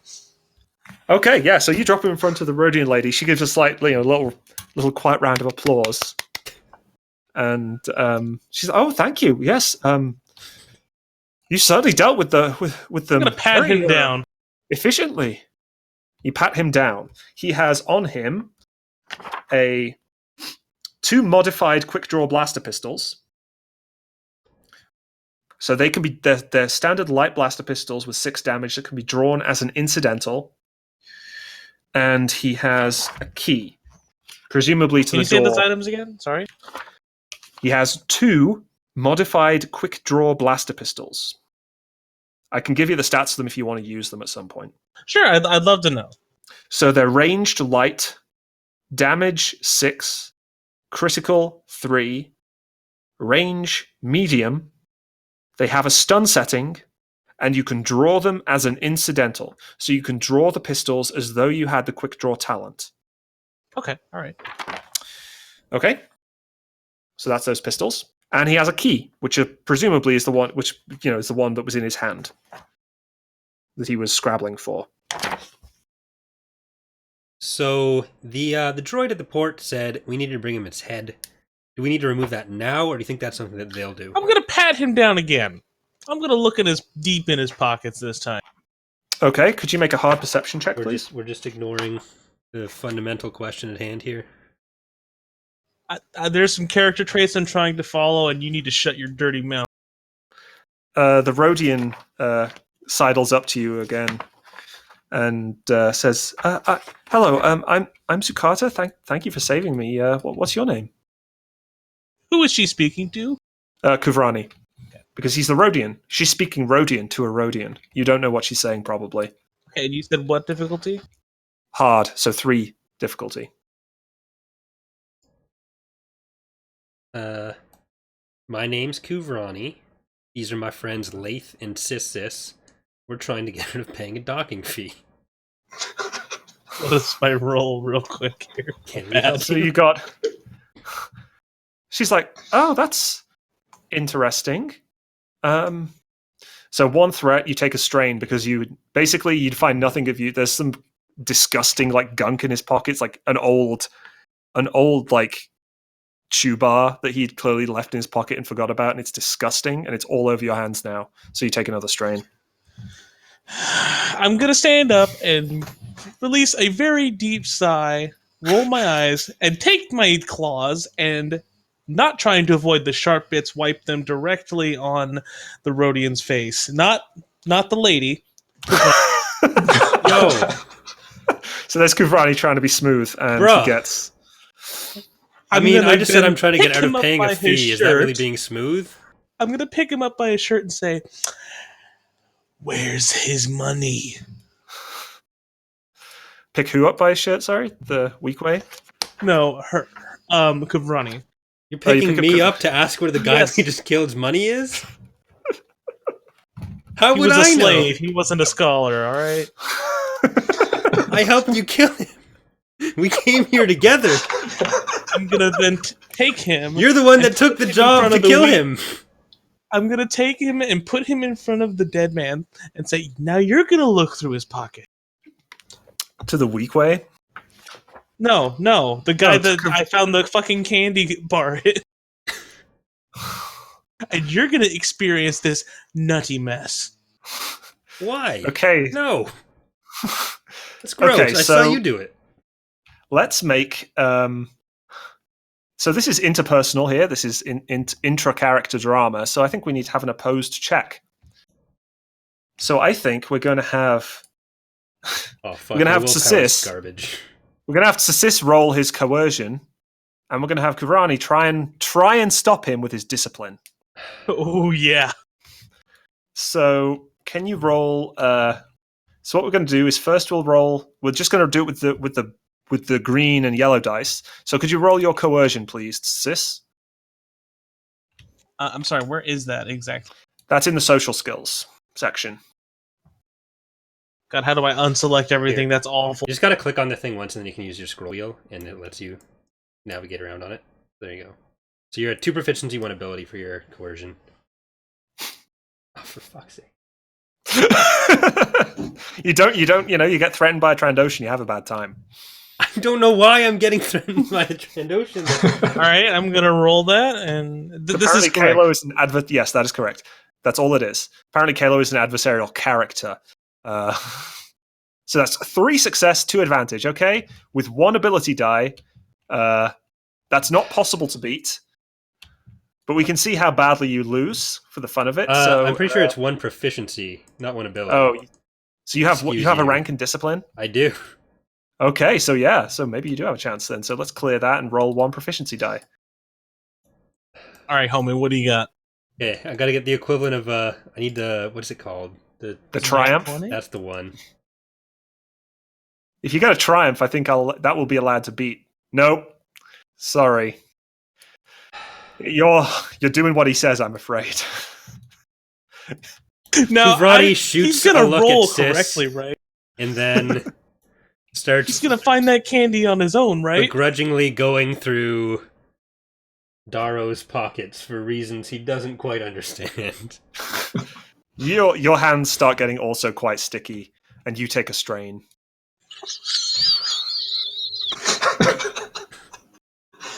As all this is happening, Lace just walks up to the bar, asks for another ale, and ignores all of it. Rejects has popped out from behind the bar now. Everyone's kind of gone back to conversation. They're looking at you with a bit more, bit askance, a bit concerned, but with a little bit of admiration as well. And Rejects says, "Oh, good job. Good job dealing with that. Can you clear up the mess, please?" I'm gonna search the other weak way while he talks, or the Okay. weak way specifically. The weak way has nothing on his person. There is his vibro knife, which is in the desk. In the want bar, that. sorry. His vibro knife is in the bar. Okay, you take the vibro knife out the bar. It is a melee weapon. Damage +1. Critical 2. Range engaged. Pierce 2. Vicious 1. I'll let you know what they mean if you choose to use them. I think the stick or the strain is less from the stickiness and more from being threatened by a Trandoshan. I mean, yeah, that works as well. Yeah. So whoops! Oh my god. Encumbrance wise, let's see how our Trandoshan friend is doing. Okay, let's solve that. I want to do something really awful. Uh-huh. You just did. Now I'm Gonna get sticky for worse. no reason. That's nasty. You shouldn't say that on stream.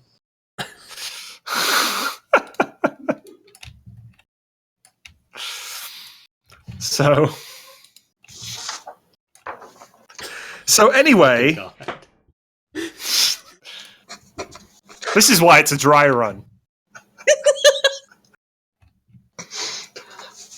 Emphasis on dry. You're on a desert planet. It's very dry. Yes, you've used that I joke 3 got times it. today, Bob. I'm there, Diane. Anyway, Zucata says, she looks kind of down at Kavrani. Is there any way I could repay you? I'd be happy to do you a favor. Do you want? I'm gonna take that vibro knife Uh-huh. because I said I was gonna do something awful, and I'm sorry. I'm gonna try and I'm gonna make an attempt to cut off his head with this vibro knife. Okay, I'm gonna I mean, yeah, do a you little just... flourish. Wait, again, to be clear, Darrow's are mine. Dara. No, not yours, Corey.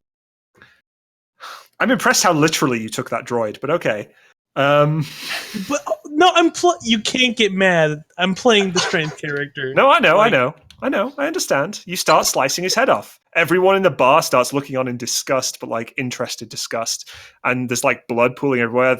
Rejects like sticks his head up from, hey, what the hell are you doing? Get out of here. I don't want that mess in my bar. I'm still just ignoring this, sipping an ale. Blood starts I to pool. resignedly go and get an ale with Lath. Do I get the head? Yeah, you Take get it the head. I yourself. mean, I'm I'm not going to gonna make you... take the head. Okay. I'm gonna put it inside of his own backpack and just keep it at my side. And I'm gonna nod to the bartender, leave him 20 credits, and I'm gonna clean up my mess. 20. That's if you go to a bar and you murder someone and you pay them the equivalent of 4 drinks for your trouble. What the fuck is that? Rejects is pretty scared of you guys, though, so after the display you just gave. So he's just like, look, thanks. I just don't want to see you guys in this cantina again. If... just please just leave. Take your drinks and just leave. I don't have a drink. Take that. Just leave. By the way, the backpack has some like heavy equipment in it. It is now. Oh, you're an anal little DM, aren't you? Right. What's in the backpack? There's some heavy equipment. It just seems like mining equipment of some kind. All right. I would look at the roadie and I say, Sorry, I should note. we go at now. least to Sis, it looks like some heavy equipment. Sis isn't fair. very smart. So to Sis, it looks like some heavy equipment. You don't really know what it is, but you've just put a head inside there with it. So whatever it is, it's now bloody. All right. I ask, hey, Zakuda, can you help me with this? And start dragging the weak way out with us. She says, Conscious weak way. I suppose you did help me. And she kind of gingerly, she like takes some evening gloves out of her purse, puts them on, I'm gonna stop and starts helping you her. pull the... I'm gonna stop her and say no, and I'm gonna pick that thing up, the weak way with my arm, and take it outside. Okay, so you leave the headless corpse of Darrow. Well, she was trying to do the work. You got to see it from his perspective. So now I just tell Sure. Zakuda, at this point, it's probably safer just get away from Sis. She says, And as I I think I finish- agree. Your Trandoshan friend seems a little belligerent. I'm gonna take the rest of the bodies outside. I'm just gonna dump them nonchalantly. That's the Okay, yeah. extent So right you pile the bodies outside, there. And I walk back in and say, maybe we should go out back. But Rejects nods furiously. Please, just leave my bar for now, please.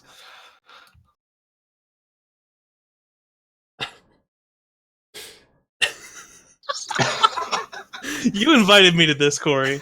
So we have the weak way. We've deposited the dead body. Yep. Other than the head, which we're taking with us to the Port Authority Yep. to tell them we've solved their problem. Okay. Okay, is he saying this out loud? No, that was just me. say it out loud just for me. I feel like Kuvrani would say that out loud, though. He seems like the kind of... straightforward guy who just... Yeah. I'm gonna look at him and I'm gonna have a very quizzical look and raise my my skin because I don't have eyebrows around my eyes and say, "But he said he wanted headed, and he had no money. It was either money or head." No, you're right, sis.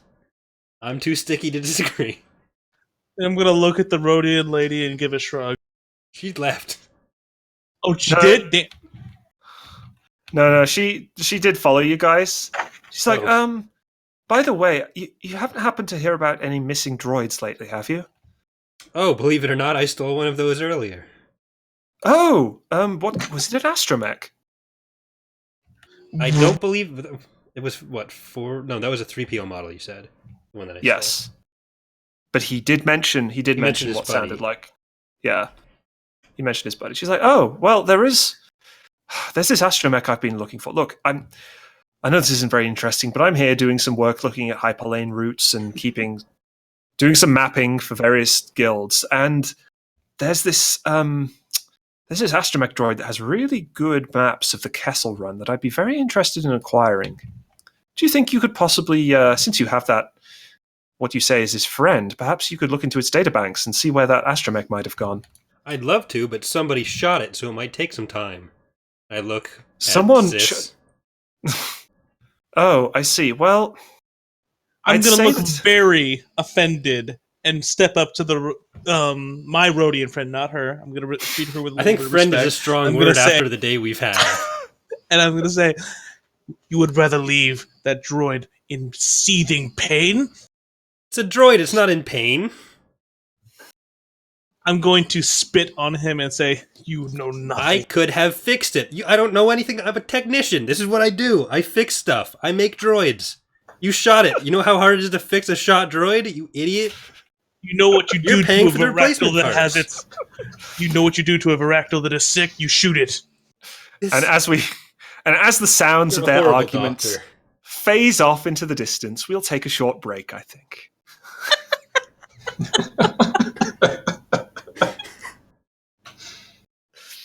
So yeah, we'll take a 10, Straight for being spit on. a 10-15 minute break, guys, and then we'll start back up after that, okay? Sounds good. Right.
All right, we are we are back and confused.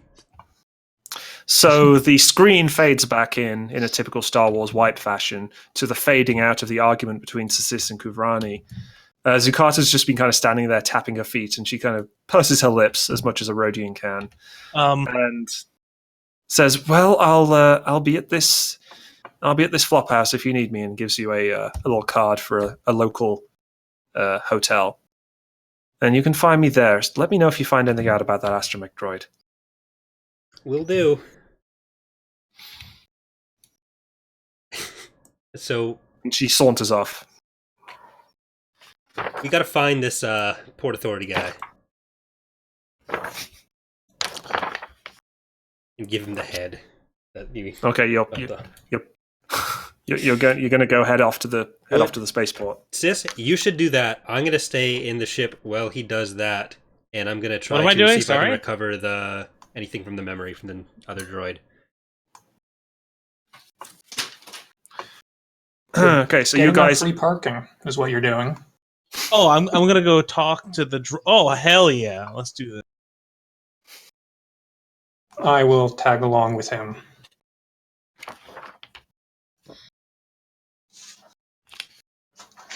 Okay, so as you're heading towards the spaceport, could you make a? Let me think. Yeah, could you all make a vigilance check, please? A simple vigilance check. Wait.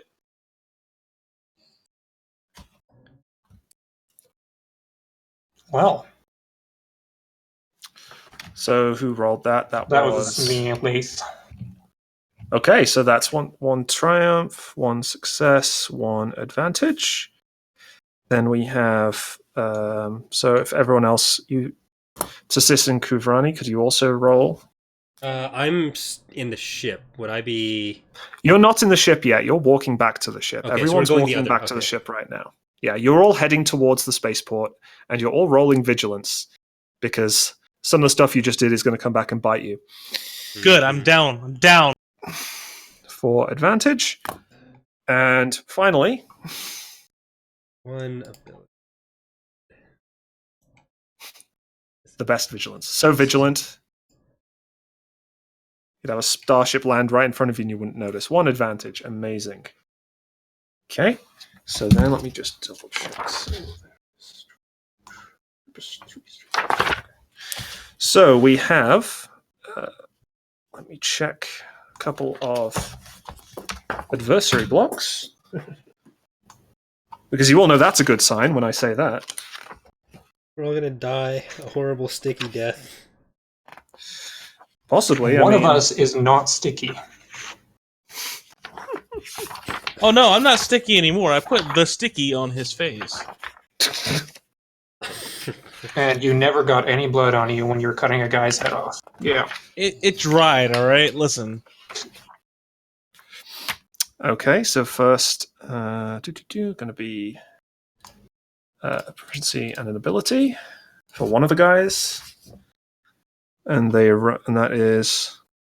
Oh no, I'm sorry. They're actually rolling their cool because they're ambushing you. Great. Oh, wonderful. So that's they got one triumph and 3 success, and then the other group, which is 3 of them. It's okay. They're not very good. They just roll. Can we sell the Trandoshan? Are they interested in that? Wow, you're going to sell the guy who was a slave into slavery again. That would be pretty brutal. So that is one advantage. So we actually have, obviously, NPC first, then PC, then PC, then PC, then NPC. And I'll let you know what's about to happen once I just make a couple of quick notes. 2, 2, 1, 3. And then we have Smuggler, which is 2, 3, 3, 3, 2, 3, 2, 3. Yes, so basically you're being ambushed. Darrow's pals who were in the warehouse saw what went on outside and are not very happy with you. So one of them has set up a heavy blaster rifle with a bipod on a rooftop. And Quick question. Hmm? Where are we in relation to this? I have no, like, have we left the bar? Yeah, or- you've left the bar. You're walking down the street towards the spaceport. So you're being ambushed in an area in the street. Let me just double check these weapons. I'll be quicker at this by now. Okay, so there is one guy with a heavy blaster rifle on the roof, and there are 3 guys with slug throwers who are on the ground coming towards you. Well, they've taken position behind some trash.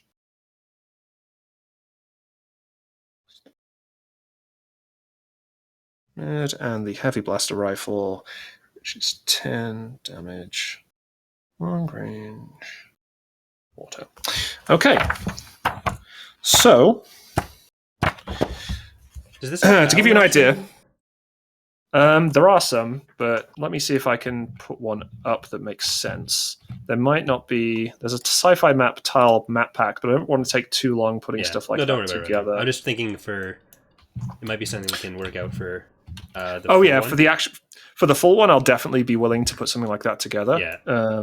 But for now, so I'll describe the location. You've walked out the canteen. You've come around the back of the cantina towards the spaceport. You're in a relatively open street area. There are 2 warehouses to your left and right, an abandoned home to your front left, and another couple of houses to your front right. And the warehouse that Darrow had tried to get into is like a block away, basically. You're kind of out in the open, not really in any cover. And there's 1 guy on the roof of the abandoned home and 3 guys hiding behind a trash compactor next to one of the warehouses on the other side. So the guy with the heavy blaster rifle is going to take aim at Tsis and open fire because he killed, as far as he's concerned, you killed Darrow. So he has. Does he even have ranged heavy? I don't think he does. So you're probably not. It's probably not that scary. It's just a heavy blaster rifle. It's no big deal. He does not. Okay. He does have adversary. So he's going to roll his attack, which is just that, and you are at basically medium range from all of them. For reference, you're at medium range from all of them. He's going to aim. And he hits, so I'm afraid...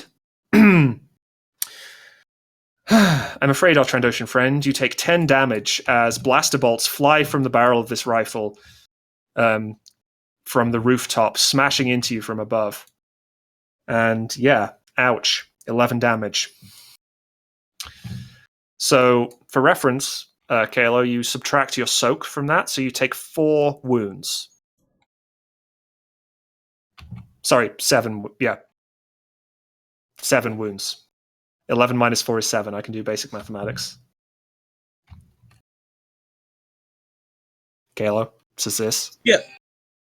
You took 7 wounds, yeah? Yeah.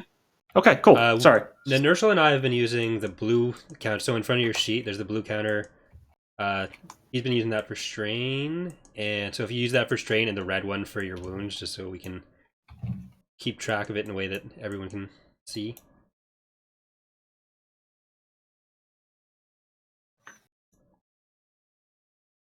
All right.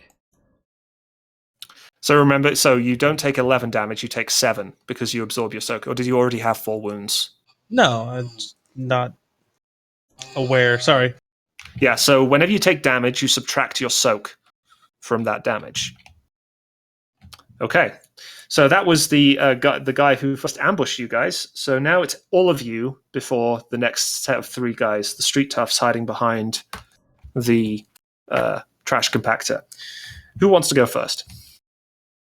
So there's 3 guys behind the same sort of small area.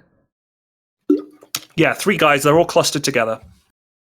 They are what's called a minion group. They're basically low-level NPCs who are grouped together for convenience, so they count as one enemy as far as you guys are concerned. So it's like a group of guys who are all like arranged behind this trash compactor with their guns pointed at you.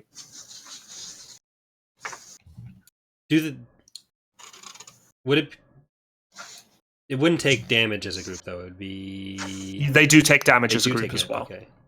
Yeah, so as they reach the threshold of one of the individuals is taken out of the group.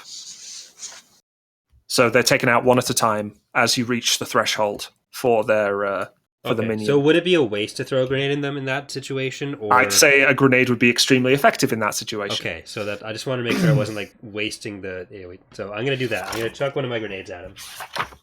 Okay. So if you could, you're going to need to move up to short range. So you'll have to take a maneuver, and then it will be an easy ranged light check with one setback because they're in cover. Easy range light check. So that's still the 2 proficiency, 1 ability. Correct. I don't have the information. There. Okay. Because you have stun grenades, correct? Yep. Okay. So thematically speaking, all this will do is mean you knock them out instead of kill them, but it will still take them out quite easily. Yeah. 2 success, okay, 2 so you've advantage. Excellent. So your stun grenade deals how much stun damage? It is 8 damage. Okay. So you deal 10 damage to the group. And then you also have Blast, I believe. Blast stuff for it is it says Blast 8, Disorient 3, Limited Ammo 1, stun damage. Blast 8? Yes. Okay, so Blast is a weapon quality that you activate with advantage. You gain 2 advantage, so you can activate Blast if you like. And Blast deals the blast damage in an engaged radius. So if you hit Blast there, you'll hit all of them at once. I will for do 8 that. damage. Okay. Yeah. So that stun grenade lands slap bang in the middle. Well, oh, you didn't roll any difficulty, did you? No. Oops. What was the... Okay. It was easy, so it was 1 difficult. Let me roll this separately for you before we make a horrible mistake. I'll roll them in the dice tower separately, because you've got your roll there, so we'll roll 1 difficulty, and the setback, because they're in cover. I was wondering how you did so well. Okay, Blast does not go off. You only get 1 advantage, I'm afraid. Oh, man. So that's still enough to knock out 2 of them. So 2 of them get knocked out with your excellent grenade throw, but 1 of them is still standing with his slug thrower rifle. And what do you want your 1 advantage to do? I'm going to add the bonus to Lace Attack. I'm going to sound really excited about my grenade, and it's just going to pump everyone up. Okay. I'd play more Rhodian sound effects, but I'm not sure what the volume levels on that are. No, I'm down. Let's hear it. Well, you guys can't hear it, but... There. It's disappointing. I am disappointed. I'll have to listen to the VOD. So, who wants to go next? Still, both player characters, Sis and Lath, either of you can go next if you like, if you have something you want to do in specifically. Yeah, I just want to run towards the building that the heavy blaster is on top of, just to get out of its line of sight. Okay, yeah, so you take 2 maneuvers and run up to the building. All right, and then I'm going to take a shot at the last guy taking cover behind the dumpster. Okay, so take 2 strain. Right, because you're taking the extra maneuver. And then if you could make an average ranged light check with 1 setback. They're medium range from you.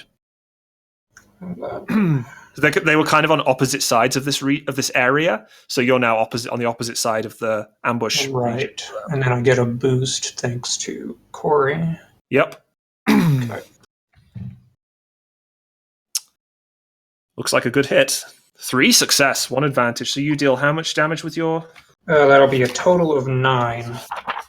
9 damage. Yeah, that guy is out. All right, so and you fire a volley of blaster shots that tear through the trash compactor, and the guy drops. The guy on the roof says, "No, Caleth! Not him as well!" Oh, was he your friend?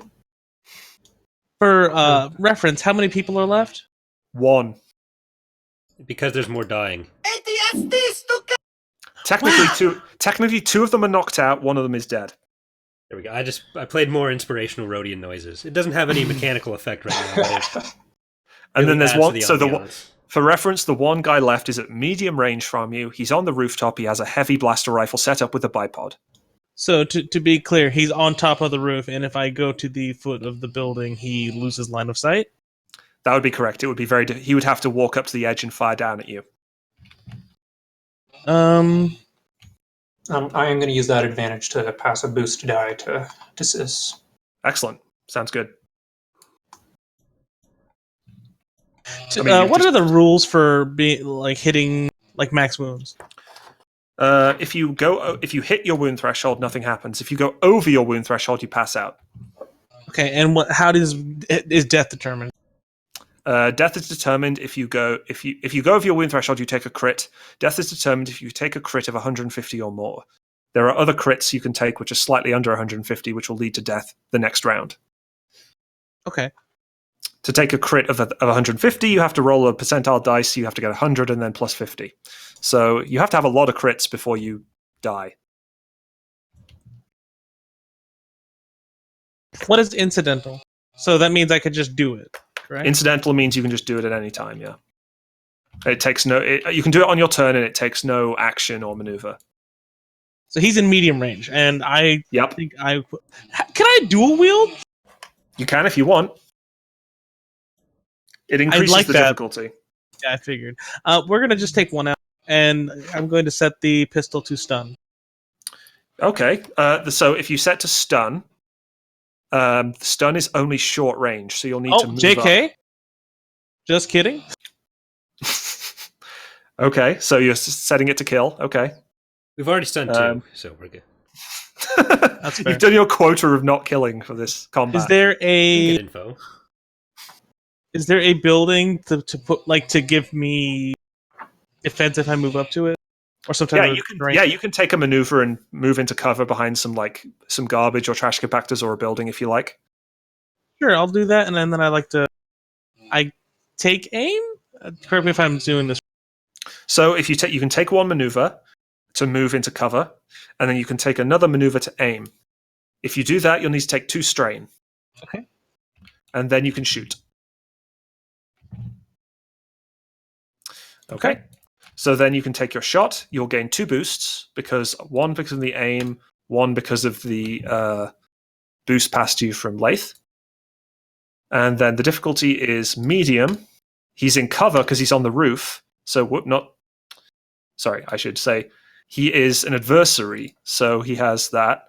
There's a setback because he's on the roof. And then add your range light skill, which in your case is 1 yellow. Yeah. Okay. Sis can't really handle a blaster, but we'll see how well this goes. And hit the roll button for us, Kalo. All right, homie, let's do this. My God, that went way less bad than it could have gone. Yes. Congratulations, you got 2 advantage. I don't know if there was ever any chance of that working. But it didn't go as bad as it could have gone. So you miss, your shots ping into the edge of the building and flash past the guy. But you miss and he laughs at you. But what do you want the 2 advantage to do? Can you stack advantage at all? What do you mean? So to give bonus to their roll. To save it up, you mean? Or can you give multiple? Are you saying can you give multiple boost? Yes. You can. So for 1 advantage, you can give 1 boost to the next allied character check. So you could give 2 boosts to the next allied character's check. I believe that would be fine. I'm gonna give it to our Rhodian friend here. Okay. So if you're giving it to a specific character, that'll be both advantage spent for 1 boost. If you just give it arbitrarily to the next character, you should be able to stack. You can stack it if you like. Arbitrarily, then. Okay, so whoever goes next whichever next character goes, we'll see. So the thing is, though, it's an NPC's turn. So he continues to train his gun on. He can't see Kuvrani very well, and he can't see Lath very well, but he can still train his gun onto Sis. So he's going to take another shot, and he is going to get. He's got his. Well, he doesn't have proficiency. Sorry. Actually, you know what? I will flip a dark side point so that he gets an upgrade to his roll. He's getting ability die, and then you're at medium range. Medium range. He's going to aim You're in cover, and he has the high ground. So you're very, very lucky. You are a very lucky Trandoshan because his blaster bolts just hit the building and the cover that you're hiding behind. They just spray past you. He just can't hit you. He just doesn't have the never skill. dies. He just does not have the skill to hit you. Are destiny points only used at your discretion? I forget from the book now. You can use positive destiny points whenever you like. Okay. I'm gonna stand up and stick my tongue out at it. Okay. He's like swears in frustration. Caravast. We're watching Rebels now. Yeah, we can be. Yeah, there we go. Got some Disney canon in here. Send your complaints to Corey at PO Box Canada. Tweeted at anyway. 27 at Anyway, it's the player's turn now. So there's this one guy on the roof with his heavy blaster rifle who is just taking pot shots at Sis, and 3 player characters in a row to go. So who wants to go and take the 2 boosts that Sis earned by taking his shots? You guys take that. If I try and shoot this dude, I'm just gonna shoot myself by accident. It's quite possible, yeah. Lathe it on him. All right. I would like to find a way up onto the roof. Okay, yeah. You notice there's there is a kind of fire escape ladder nearby, and it's going to take you a couple of maneuvers to get onto the roof. All right. So you jog up the ladder, up the stairs, climb up the ladder, and you're now on the roof to one side of the guy with the rifle. He's like crouching down. He's got the rifle with the bipod set up on the edge of the roof. What do you want to do? You can only use 2 maneuver per turn. Yes. So you're at. I'm going to say you're at short range from him though, because the building isn't that big. All right. On second thoughts, no, you're at medium. You're definitely at medium range because you moved around the corner to hide from him, and that means you're kind of far away. So yeah, you're at medium range. You can hit him still with your pistol. Don't forget, if you do want to do that, you'll have to take 2 strain. Right. It's a stressful combat scenario. This whole game has just been a PSA to always pay your parking tickets, ladies and gentlemen. Essentially, yeah. That's fair. Yes, definitely. So, Laith, are you going to take the shot, or are you going to just hunker down? Yeah, I mean, not much else I can do. Okay, then. So, take the shot. So he's at medium range. So He that's is 2 not. difficulty. He's not in any cover, so there's no setback. You have 2 boost from the advantage that was passed along. Okay, I think you'll do some damage here. So that'll be 7. 7 damage. Okay, well, only 1 advantage. That's a shame. And it looks like... Okay, so yeah, you deal a pretty decent blow to the guy. In my error, I managed to miss out his adversary talent, but that's fine. We'll worry about that the next time someone shoots at him. So yeah, you deal a pretty solid blow to him. Your blaster shots graze past him and cut open some of his flight suit. So who wants to go next, Kavrani or Sis? So You're noticing getting a boost. the intensity of the situation now, I dropped my glass reluctantly that I was still carrying from the bar. Of course, yeah, you're still sipping it. Yeah, That's very tragic. And I'm going to use my... You said I'm at least partially in cover from him already? Yeah. Yeah, because you moved around a bit. Did you move? Oh, you moved to short range, and you said, I think, that you were trying to chuck the grenade. Outside. Yeah. So I am going to use my maneuver to aim. Okay. And I'm going to try to then shoot him with my fantastic blaster. Okay. So you have a boost from aiming, and that's the difficulty, and he's upstairs, so it's a bit harder to hit him. I was going to give him a boost as well for my advantage. Okay, yep. So Laith's hit knocks the guy. He stands up a bit from his position, so he's a bit easier to hit. So the red die, by the way, is from his adversary talent. I forgot to add it to what does that mean? Laith's roll. So adversary upgrades the difficulty of checks against the NPC. It's basically representing talents that the NPC has, so that you don't have to bookkeep them quite as much. So that extra boost, it came from, I saw how badly my party was missing, and I wanted to get back to my drink, so I knew this had to be on me. Yeah, exactly. You got to clear up this one horse town, so you can, or this one Star Wars equivalent of horse town. Oh, that looks pretty good. 2 success, 4 advantage. Nice. So how much does your blaster pistol do again? It was 5 damage for the blaster pistol. So that's 7 damage total. So what does my advantage get me here? So with 4 advantage, you can choose to crit. I believe your blaster pistol has a crit rating, which is the little number of advantage icons on it. I believe it has a crit rating of 3. 4. It's crit 4. 4. It looks like. Okay, so that's you can use that up and crit the guy if you want. I will do that. How does that apply? So take out. Here's a percentile die. Here's a D10. Drop those both through the dice tower, and we'll see what number you get, and then we'll pick out a crit card from the pile. Okay, my mouse dragging select doesn't work very well, so I may drop this and may need someone else to do it. There we go. It's fine. 93. So that looks like 93. Wow, that's a really good one. So I've got to go to the very bottom of the critical injury pack for that. Don't get between Kuvrani and his drinks. He's thirsty, okay? He needs some milk. So the target is now at the brink. So that's the critical injury. I'll just pop that out here so you can pop that out here so you guys can see it.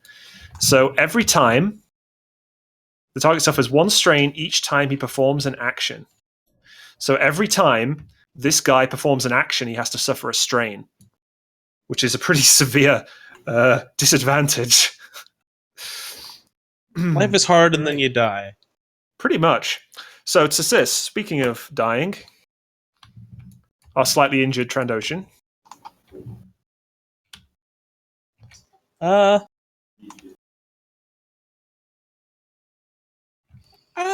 just gonna move to the edge of I'm gonna try and get to him, but I want to keep something between me and him. Okay, so you move to some cover. He can probably hit you from this angle because you need to be able to hit him. So he can hit you, but you're still in cover. You move up behind some garbage or trash compactor or something. Probably the one where the guys were knocked out. Do you want to move up to be in short range of him? Is that the idea? Yeah. Okay, yeah. So you move up to short range. And you're still in cover. Are you going to take a shot at him again with your amazing blaster pistol skills? I'm hesitating here, but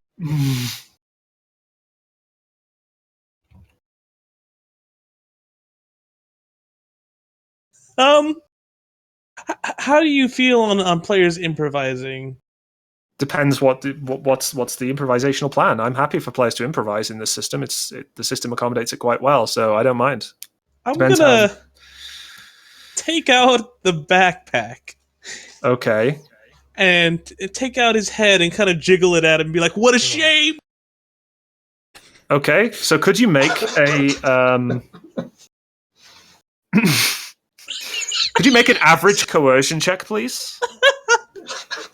You're going to get a boost because you're waving his friend's head at him, and waggle. Yeah, so make an average coercion check.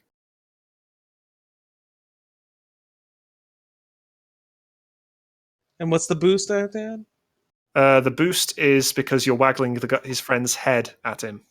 Okay, so then just roll. And then it's average, so it's going to be 1 difficulty, 1 challenge. Go for it. 1 success, 1 threat. You take a strain because it was kind of awkward to reach around to your back and get the stuff out of the backpack.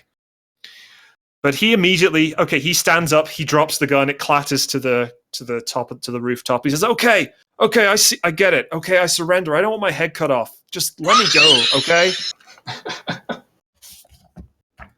You win. Just take whatever you want from our warehouse. I don't care.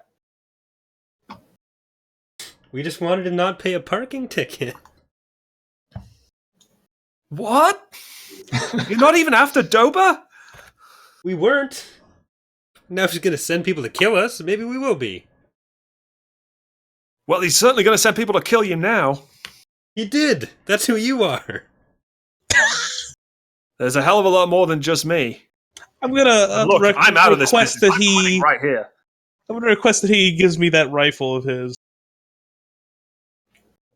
He just kind of steps away from the roof. Look, I'm just leaving, and he just makes a break for it. He's running off the rooftop now. I'm gonna go pick up that weapon. Okay, nobody stops him running from the I'm rooftop? gonna chase him. You're gonna chase him. Well, he's on the rooftop, right? Is it connected to other rooftops? Yeah, I'm right next to him on the roof. Okay, you can do that. Yeah. So he's running towards. We're out of combat now. This isn't a combat scenario, so we can act narratively. All right, so am I close enough that I can just fire a stun blast at him? Yeah, sure. Yeah, he's running Okay. towards you because that's where the the ladder is to get off the roof. So if you could just make an easy ranged light check. All right.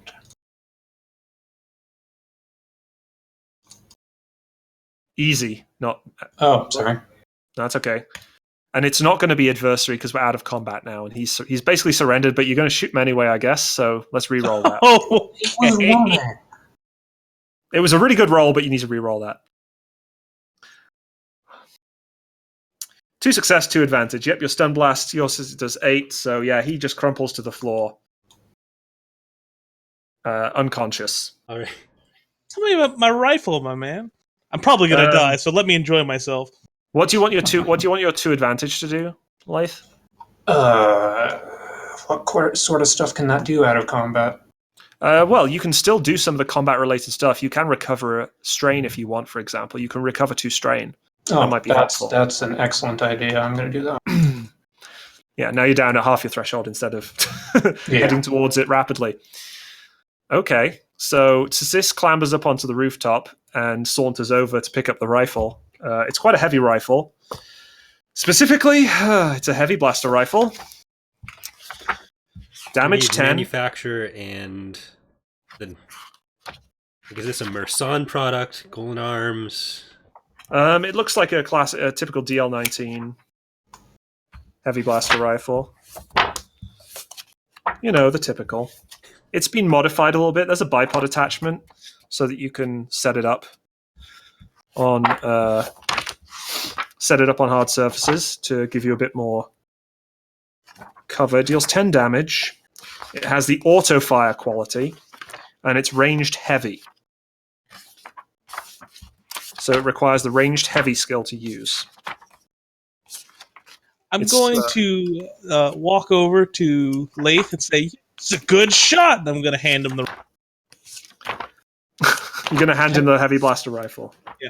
Okay, got any heads off with this? Thanks. All right. Congratulations, Laith. You're the owner of a brand new heavy blaster rifle. I don't think it's really new, if I'm fair. Here. It's pretty beat up, yeah. But it's there. So It's you've got new 2. to me. So as you're standing on the rooftop, Kuvrani, are you on the ground still? We Yeah. die. Okay, Kuvrani, you can see an Imperial patrol running down the street towards you. There are 3 Imperial Army troopers and a sergeant. How far are we from the spaceport? You're a lot. They are between you and the spaceport. It is quite a long way to the spaceport. Just to remind you, you do have a key to Darrow's warehouse. Can they see me right now? They can't see you because you're in cover, but Okay. they're heading towards the cantina. You're between them and the cantina. 2 of you are standing quite tall on a rooftop. You know, Do I? they're going to spot you Would I very know soon. they're approaching, or would that be? You can see that their they're siren? approaching. Yeah. Okay, so I'm gonna shoot the Weequay that's unconscious in the head. What? We have to make it Why? because then we can tell. Hold. We're good. We're good. I'm shooting him in the head. Okay? I'm shooting him in the head. Okay. Okay. So wait. The unconscious? Have you just been dragging this guy along with you? I thought you just left him behind the cantina. He told us to No, get the he's- stuff out of the bar. I got. Yeah, you took it what's- out the bar, but I thought it was. I thought you just left it that was behind. solved. What are you talking about? I thought we were going to question him before. Oh, Okay, so never shit. mind. I guess he's not with us. I don't think I you didn't you didn't specify say you that. bought I took him farther. So No, you haven't just been dragging an unconscious Weequay around with you. No. What a Yeah, that's crazy. But we've got the head. Like, come on. no. That's fair. I'm the crazy. All right. one. Corey, come on now. I'm sure he's got like time sensitive shit here. What are you doing? Well, I was thinking because then if we just killed everyone here, we could say, "Oh, we got ambushed," and there'd be no witnesses to say, "Oh no, actually they attacked me in a bar." So Well, that's what I was going for. But we did get ambushed. Aren't there like self-defense laws? Can't we just say? yeah, but getting we closer. got ambushed for shooting. You've got a few seconds to decide here. You've got a few 10 seconds. seconds. Oh, 9, 8. What are you going to do? 7, I'm gonna You know walk what? off the roof because I 6. think that's a legitimate action. 5. Okay, you come down I'm off gonna the roof. You're now try on to the hide. ground level. Do I I'm see doing them? the same, getting off the roof and probably trying to find some shadows to hide in. Okay, so Sis, are you trying to hide? Hold just real quick. Do I see them when I come off the roof? You could see them from the roof. Oh, that was not at all set. Okay, Sorry. my bad. I'm just gonna run. I want to go and back. I'm gonna try and hide in one of the Okay. abandoned buildings. Okay, so could you all make a stealth check, individual stealth checks? Oh, I'm gonna please? fail this shit. You ready? Okay, so it's going to be your average stealth checks. So let's start with Kuvrani, since he's the one who's in the best position to actually hide. 3 ability is my thing. Yep, and then average is 2 difficulty. And then there's a lot of places to hide around here, so I'll be very kind and give you a boost. Okay. That's it. Yeah, sure. Okay, so you do not find somewhere to hide, but you have 2 advantages. We'll come back to you in a moment. Just remember that roll, shall we? Okay, Lath, could you roll an average stealth check for you, please? All right. Oops. No. Do I get the same boost? Yes, because All again, right. there's lots of cubbies to hide in around the streets. Could I spend one of those destiny points? Yes, you can. So you can flip a destiny point. Remember, this is a group resource, so if you use them, no one else can.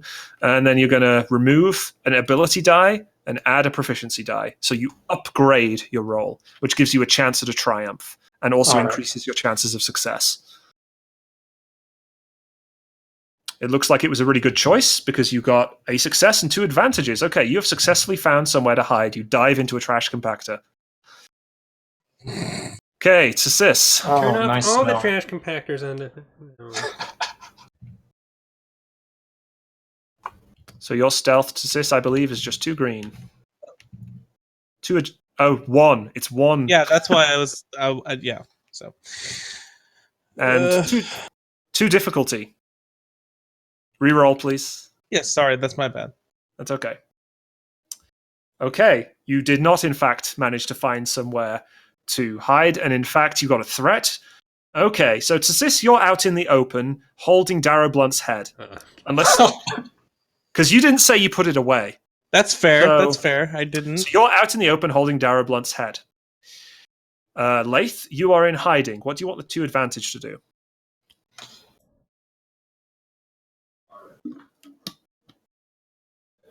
I don't see any reasonable way to give a bonus to somebody because I dove into a trash compactor. So I'm just going to reduce my strain. Okay, you're going to further reduce strain. It actually smells pretty good in that trash compactor. Oh, that's... Oh. Kuvrani, you failed to find somewhere to hide, but you did get 2 advantages. So you're also out in the open with Sis, but you had 2 advantages. So you might be able... You're not out in the open holding Darrow Blunt's head. That's beneficial. Yeah, so what would you like? What would you like your 2 advantage to do? And something narrative probably is a good idea.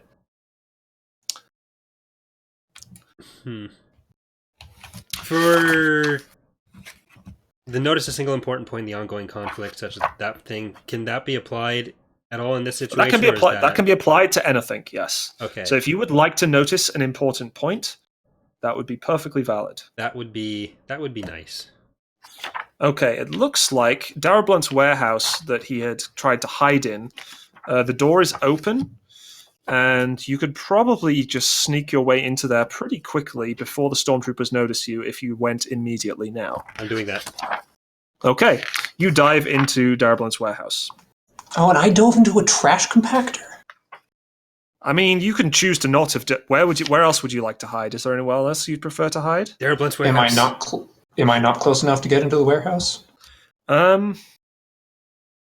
Let's be very kind and say yes. You're close enough. You're both in the warehouse. Tsis is This is standing a plot out. to get me killed, and I'm ready. It happens. So Tsis, You're ahead of the game. Oh, The Imperial Patrol stops at short range from you. They have their blaster rifles drawn. The sergeant says, "Drop that head. Drop your weapons."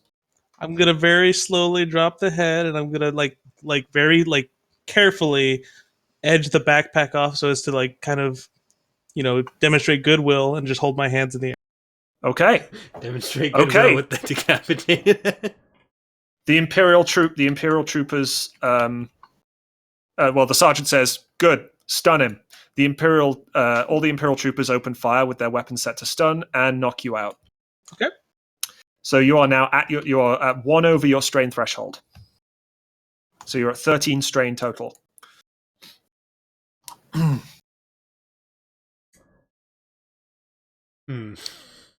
So you hear the sound of stun rifles going off. By the way, do we know how many stormtroopers there are again?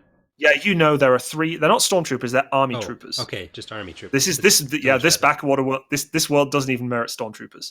There are 3 army troopers and 1 army trooper sergeant. Okay, the sergeant has a repeating rifle. I'm going to walk out. Okay, bold move. I like it.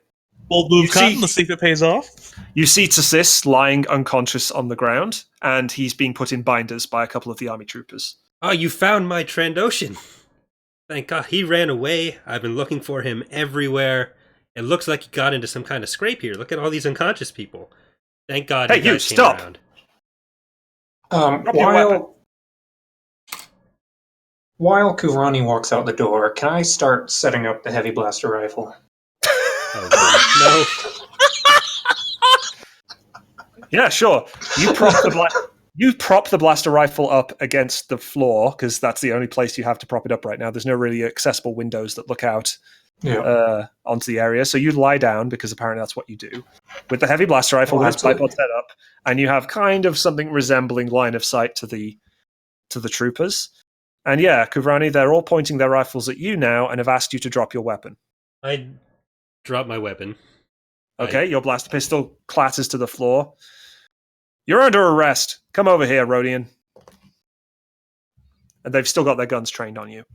This is some kind of misunderstanding, but I'm sure we could Could you make a... Just find... Could you make a deception check, please? Okay. I'll set the difficulty for you. That's the difficulty. Ability. Ouch. Oh boy. Yeah, because you're trying to deceive them, aren't you? You're lying to them. Well, nothing I said there was wrong. My Trandoshan, I didn't say in what capacity he was mine. He was my friend, the Trandoshan. He did get ambushed. None of this is wrong. Okay, so are you arguing would you prefer a different social check? I think there was something else I was looking at. You could try charm, I suppose. Is it mechanics if I'm saying I'm trying to fix the situation? No. Oh no, my charm is shit. I would allow charm. And I should say this that in your experience, Imperial Army is generally a little more malleable when it comes to charm than threatening them. They don't tend to take well to threats. I'll say it's charm then. It's definitely not a lie. Nothing I've said is incorrect. Okay. There you go. That's the difficulty. Wow, the most gracious I've ever seen a DM be. Bob, this is just the stat block. This is the stat block, so you succeed. The sergeant says, "Wait, this is your Trandoshan? Are you taking responsibility for this Trandoshan?" He got away from me earlier today. I was trying to get him to do some work outside for me, And you know how these Trandoshans are. They're all just going off and doing stuff. And I don't know what happened here. It looks like he may have gotten attacked. He's usually not a violent Trandoshan as far as Trandoshans go, but I'd been looking everywhere for him. Look, we've had reports that a Trandoshan, a human, and a Rhodian matching your description fired shots and engaged in a fistfight in the Rejects Cantina not 15, 20 minutes ago. You match this description. What do you have to say for yourself before my men stun you? I don't know anything about fistfights. This is all news to me. If you'll just let me take the Trandoshan back to our home, we'll be out of your hair. Well, you've taken responsibility for him, so I'm afraid any crimes he's committed are also on your head. Men, arrest him. The army troopers move towards you with binders. Not homework.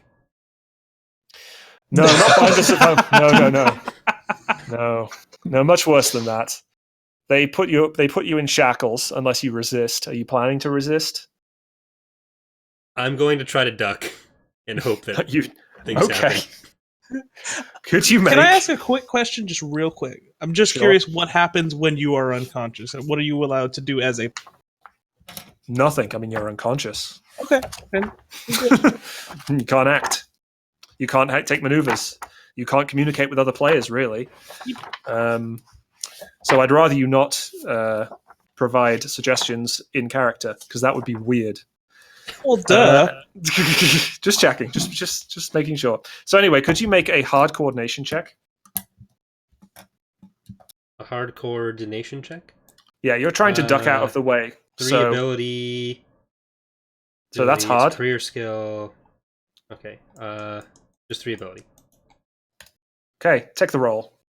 I'll do it for you in the interest of keeping things moving. You actually succeed. You duck under. You duck under the cuffs. And all right. Where do you want it? So you have 2 threats. So you're going to take 2 strain because it's really hot out. And you hit the dust, and it's really uncomfortable. And your Rhodian skin can't quite take it. So you take 2 strain. But where do you want to dive to? I'm trying to just get out of the way back towards the direction of the trash compactor, which is that the opposite direction from the warehouse? Yes. Okay, so I'm gonna head that direction and just away from the door to the warehouse. Okay, so you dive towards the trash compactor. You're now within short range of the trash compactor and within short range of the Imperial squad. All right. Yep, I opened fire. You open fire? Okay, well then it's time to roll. Well, oh my god! It's time for 2 of you to roll vigilant. Oh my god, this is such a... It's a great time. I don't want to hear it.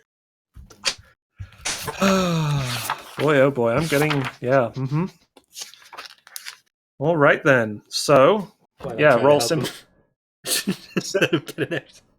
So, Kuvrani, can you give me a simple vigilance check, please? I think that's just that. Do I roll it? There's nothing I roll it against? Yes. Okay. So that's just... So yeah, that's what simple means. So you got 1 success.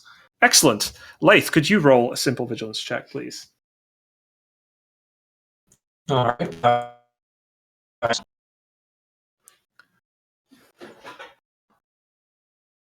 Ability and proficiency, I think, is yours.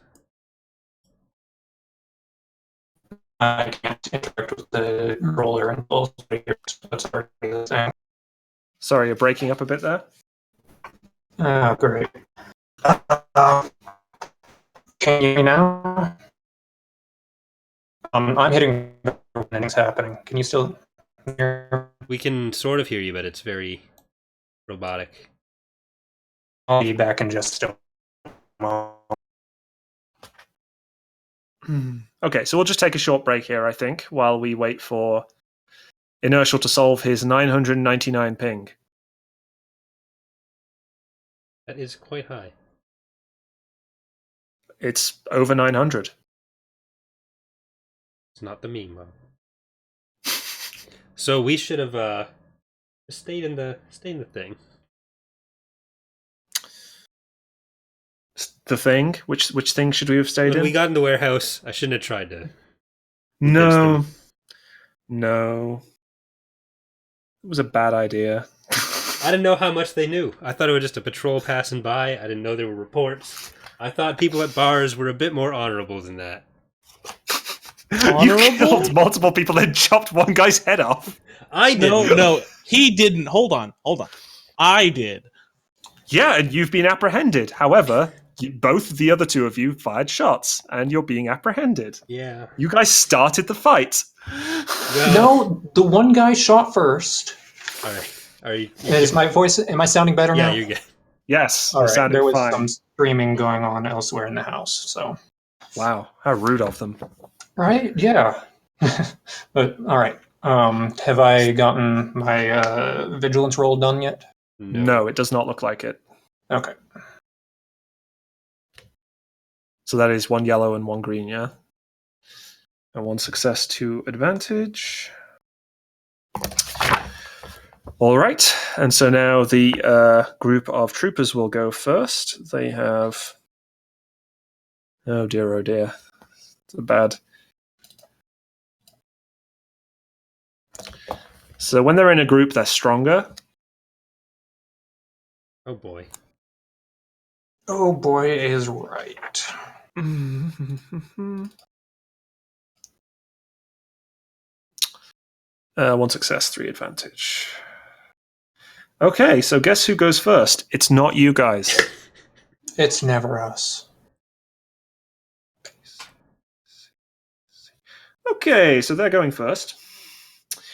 The 3 with the 3 army troopers with their rifles out, set to stun, are going to take aim and stun Kavrani. So they are going to roll and they are going to. You are at short range from them. I cast Scorching Ray at level 3 as a reaction. You don't have a lightsaber. You take 12 strain damage, putting you well over your threshold, I believe. Not at double yet. You can still go higher, technically. Yeah, so you're unconscious. You're unconscious. You flop to the ground, much like Tsis did. Nap time. With their 2 advantage, they pass a boost to the sergeant, who takes a maneuver to find some cover, and then he's going to make a perception check. Well, yeah, he does. They don't actually know where you are yet, Leif. So he's actually going to take a perception check to see if he can find where you are. He's looking. He knows that there's a human associated, so he's looking for you. So he is going to make. You're in. What's your stealth? 3 green. Okay, so that's 3 difficulty for him, and he has perception of 2.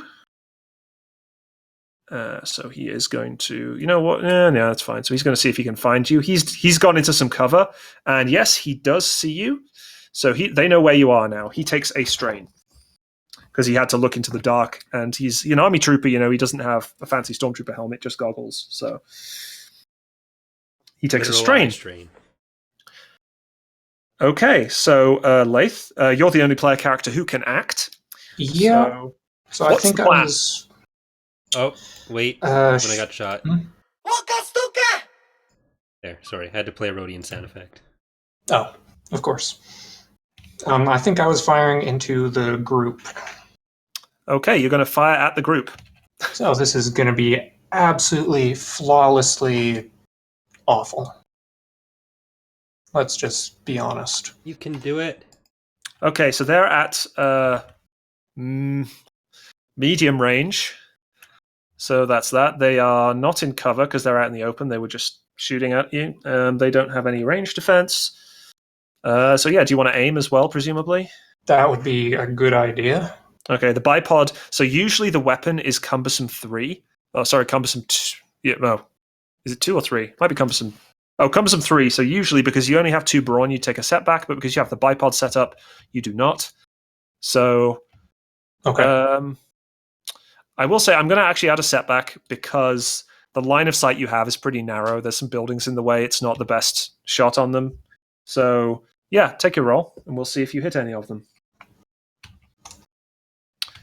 in this comedy of errors that we have. Oh, 2 success. Well then. My goodness. Ugh. My. So that is... Remember the destiny points. Oh, yeah, destiny points. Burn through those right now, right? Of course, that just gives them over to Bob, so he can... Yep, that's how that works. So Heavy Blaster Rifle deals 10 damage, so that is now 12 damage, I believe. Yeah, so you deal 12 damage.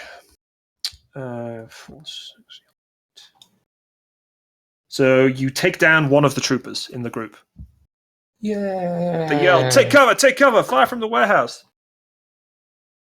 And then we're into round 2. The sergeant, noticing where you are, takes a maneuver to aim.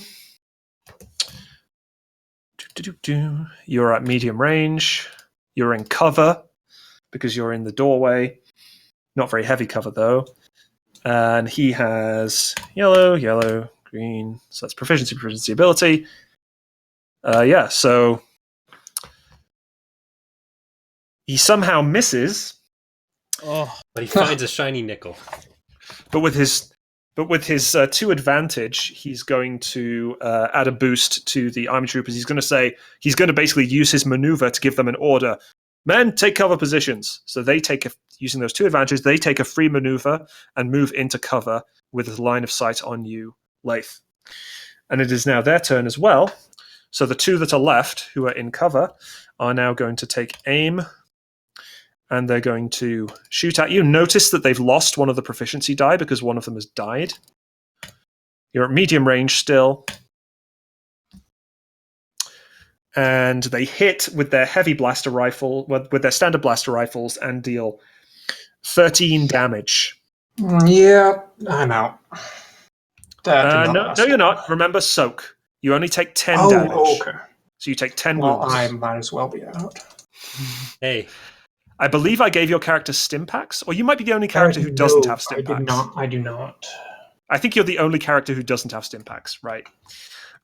Because your character, I thought, he needs a flashy blaster pistol. He's a smuggler, so I gave you a slightly better blaster pistol. But as a result, you couldn't afford any stim packs. And that has turned out very well. And their one advantage is they take even deeper cover, so it's going to be 2 setbacks to hit them. They're in deep cover now. So it's your turn. All right, You have eyes on both the sergeant and the troopers because they've got eyes on you, but they're both in cover. I think I'm going to use the better part of valor and run away. Okay, where are you running? Deeper into the warehouse and hope it has another exit. Okay, you run into the warehouse, taking both your maneuvers, presumably, and Yes. in the dark, because you didn't turn the lights on when you got in here.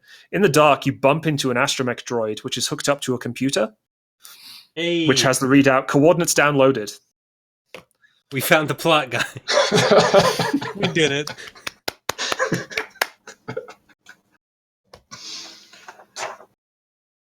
Okay. You hear the troopers yell. You hear the sergeant yell, "Pursue him!"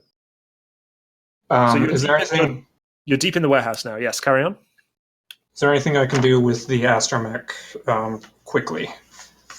The astromech is basically shut down and has a restraining bolt on it. It seems basically like the computer is what's controlling it right now. You don't think there's much you could do with it in the time you have. What would it take to do with it? What would it take to remove the restraining bolt? You could make an average mechanics check. Okay, and that would eat into the time I have to get away. That would basically be your action. So you'd have to take 2 strain because you've already taken 2 maneuvers, and Right. then you would take the action, and then you can only take 2 maneuvers. The choice is really whether you want to take the strain or not. Well, if they hit me, it's not going to matter much. So you know what? Let's do it. Okay, so you're going to try and reactivate our astromech droid pal here. So an average mechanics check. I believe your intellect. You are not the mechanic, but I am guess that's happening. Not even remotely. So you have 2 ability. Just 2 ability versus 2 difficulty. Yep, that's correct. Awesome. And you succeed. You pry off. Wow.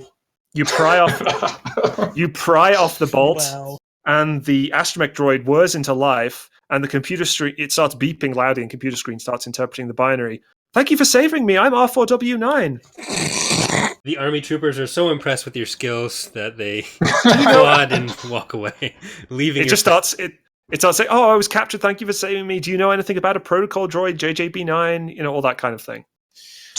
All those plot relevant points. Just try to get to the ship.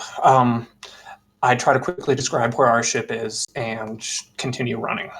Okay, so the droid, you hear behind you the droid like pop out one of its little arms from its panels and rip out the computer, and it just starts buzzing out towards the door that you had been standing in. Oh, this is no. So now it's the stormtroopers and army troopers' turn. They take 2 maneuvers. Both groups take 2 maneuvers and run up to the doorway that you were in the warehouse. And they bump into the astromech droid. And the sergeant says, "Droid, get out of the way! This is an Imperial arrest operation." And the droid goes, "Woo!" and just kind of stops there in front of them, blocking the way. Yes. Oh my God. So, Lath, what's the plan here? You can now escape safely. I escape. Okay, yeah. So you run out the back door of the warehouse into the streets. Do you have any idea where you're planning to go? For now, just away. Probably eventually back to the ship. So, as a reminder, you do know where Zukata, the Rhodian, is. That she's is bedded down. an excellent idea. I'm going to head for her. Okay, so you head to the little hotel that she's staying at. Meanwhile, the unconscious bodies of the Imperials give up the chase as a bad job. They know they'll probably catch you eventually because they've got eyes on the spaceport. And they head over to Sis and Rivers' unconscious bodies and drag you off to the barracks and the brig, where they lock you up. I mumble in my semi-unconscious state. We're joining the army.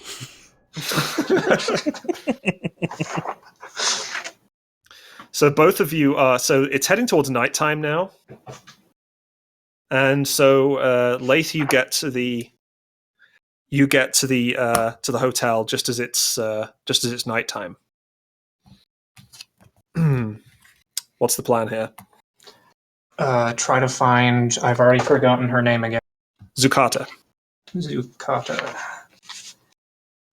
Okay, so the droid at the reception desk says, yes, Zukata, she is in room 4B. I'll just send her a message and let her know you're waiting for her.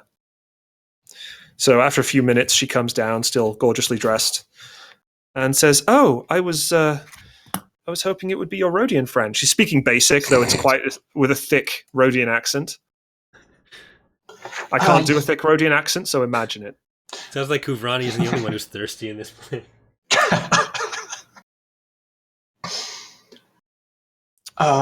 Couple things.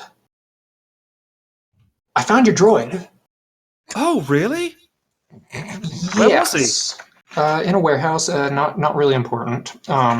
He's Did you get the coordinates from him? No, but he should be on our ship now. Oh, excellent. Can you take me there now? No. Oh, why? What's wrong? I may be wanted by the Imperials.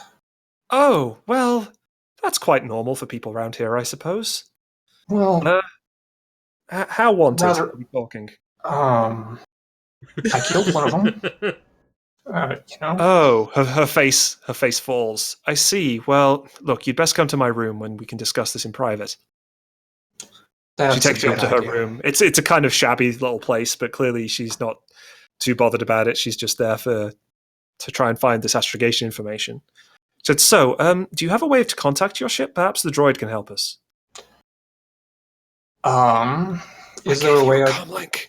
Yes, I did notice I have a comlink, so I can just call the ship and see if the droid's there. Yeah. So you comm the ship and you hear a as the astromech droid. That As was the an ast- excellent astromech voice. Thank you. Yes. And you see your comlink like on its little basically like pager screen start to recover it. It's saying, "Oh, I shook the Imperials.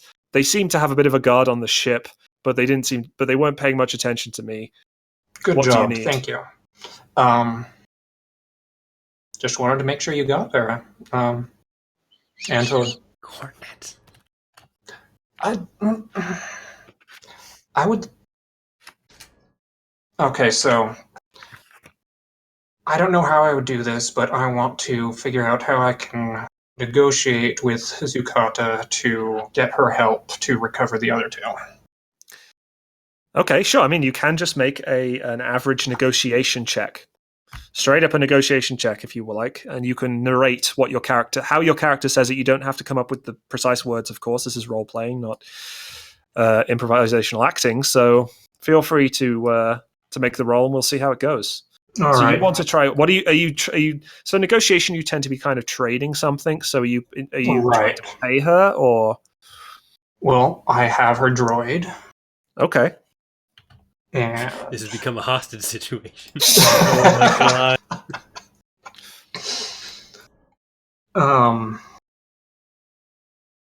yeah, I'm just gonna roll negotiate and go from there. Okay, let's roll an average negotiation check. And So you're thinking of offering. You're basically saying, I've got the droid. We can help each other out here. You can help me get my friends out of prison. I can give you an astromech droid. Is that the plan? pretty much. I want to make it clear that I don't really like holding the droid hostage, but I really need her help. I'll give you a boost because she does owe you a favor. She did say that she owes you a favor because you Okay. guys saved Technically, her. I used that on her getting the weak way carried out of the bar. Yeah, but we'll say yeah. I'll be yeah. Oh dear. Oh, great. So she says she poses up. Well, I can't exactly help your friends break out of prison. That's a bit beyond my remit. But perhaps the droid can get you in. He is an excellent slicer, I expect. Most astromech droids are. Oh my god. Alternatively, I suppose you can consider just paying the bail on your friends. Might be a little beyond your credit rating, but Bandit Doba does have a rather large bounty on his head. Oh, I would have to go. Do you have any idea how large the bail would be? Ooh, for what you guys did, maybe even 20,000 credits. To be honest, I don't know. It's a tough situation. She's clearly like the advantage means she's clearly very sympathetic. She wants to help, but she doesn't feel like there's anything she can do. Right.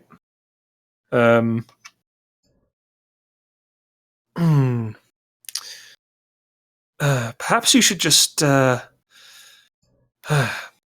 and get back to your ship. Perhaps you seem like a sneaky sort. You can probably get past the Imperial Guard. They're generally not very good at their job. And maybe you can find a way off this rock and get some help from elsewhere. No, just leave. Yeah. Well, look, I shouldn't tell you this, but my brother, he's a bounty hunter. He's been missing for a couple of weeks. He's been going after Bandit Dober. I think he might just be hiding out somewhere, waiting to go after him, but he might be able to help you break your friends out, or at least get you the credits you can use to pay their bail. Well, that sounds like the least bad of some bad options. So, thank you for your assistance. Well, no problem. I wish you the best of luck. I suggest you get a good night's sleep, though. You look, well, tired That is a and good injured. idea, yes. And I'm going to give her coordinates as a gesture of goodwill. Give her what now? Heard the coordinates she wanted. Contact the droid again. And Okay, yeah. So you copy this. So the droid happily sends you the Castle Run coordinates for the astrogation over the comlink, and she downloads them and thanks you profusely. She's very happy, and in fact, she pays you 200 credits. that's going to help immensely. So basically, most of that, like, if you want to stay the night at this place, it'll probably cost you about 75 of those credits. Might as well do that, yeah. Okay, so night turns to day. The good thing about nighttime is that, and having a good night's rest, is you recover all of your strain.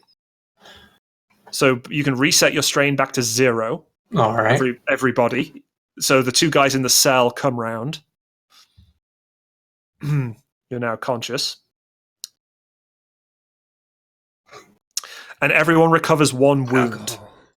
Except for our Trandoshan friend who recovers 2 because he's Trandoshan and he regenerates faster. Hey!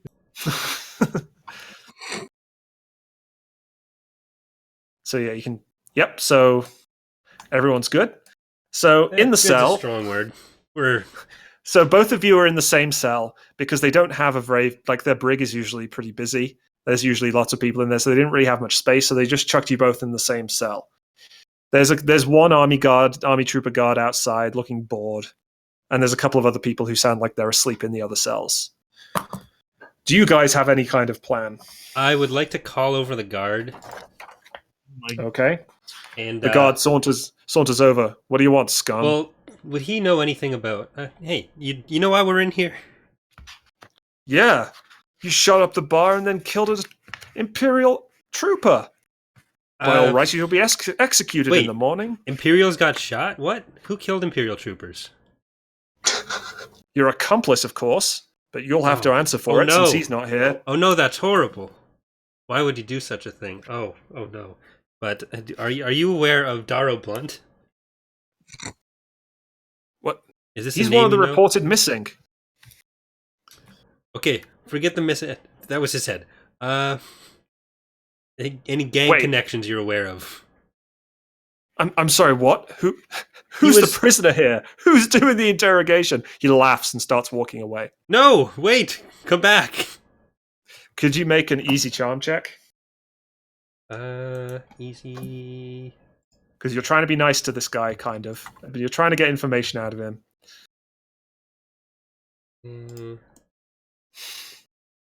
Is that correct? That's correct. Excellent. So the effort of being nice to an Imperial does mean you suffer a strain, unfortunately, due to that threat, sorry.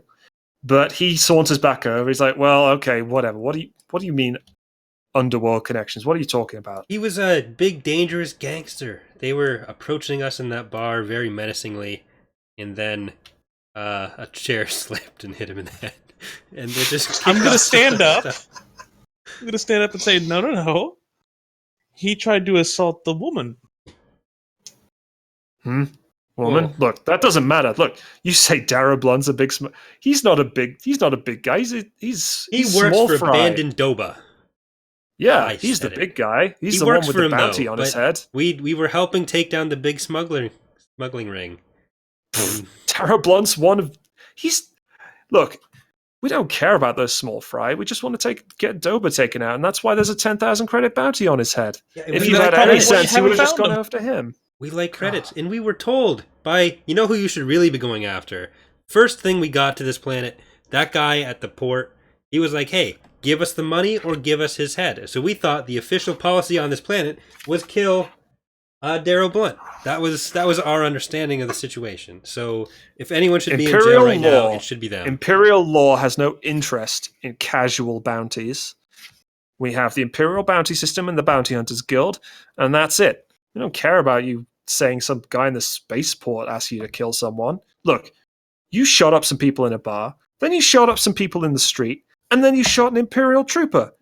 I did like not I do said, that last you're thing. probably getting executed in the morning. I did not shoot any. He looks at his little watch on his arm. Oh, look, it's the morning. I hope your friend's in a hurry. Well, this went poorly. Have a good day.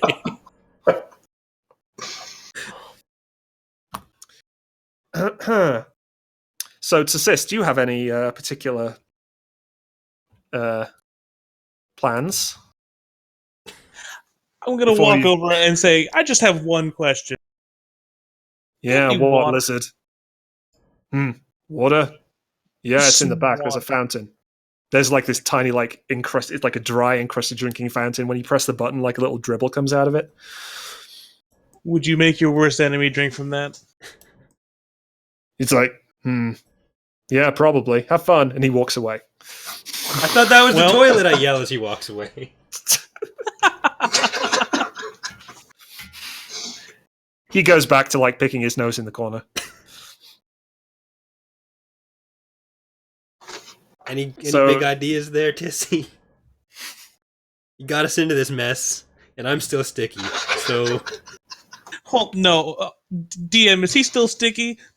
I mean, he can be if he wants to be. I've done nothing to destickify myself, and I assume the Imperials have done nothing for it either.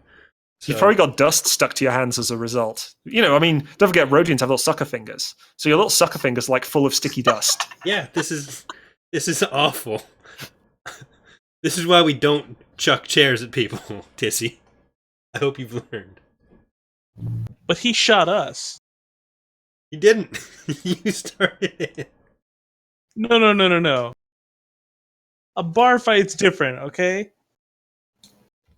So what technically happened was you swung a chair at him, missed, and then he went to shoot you. That's what happened. Yeah.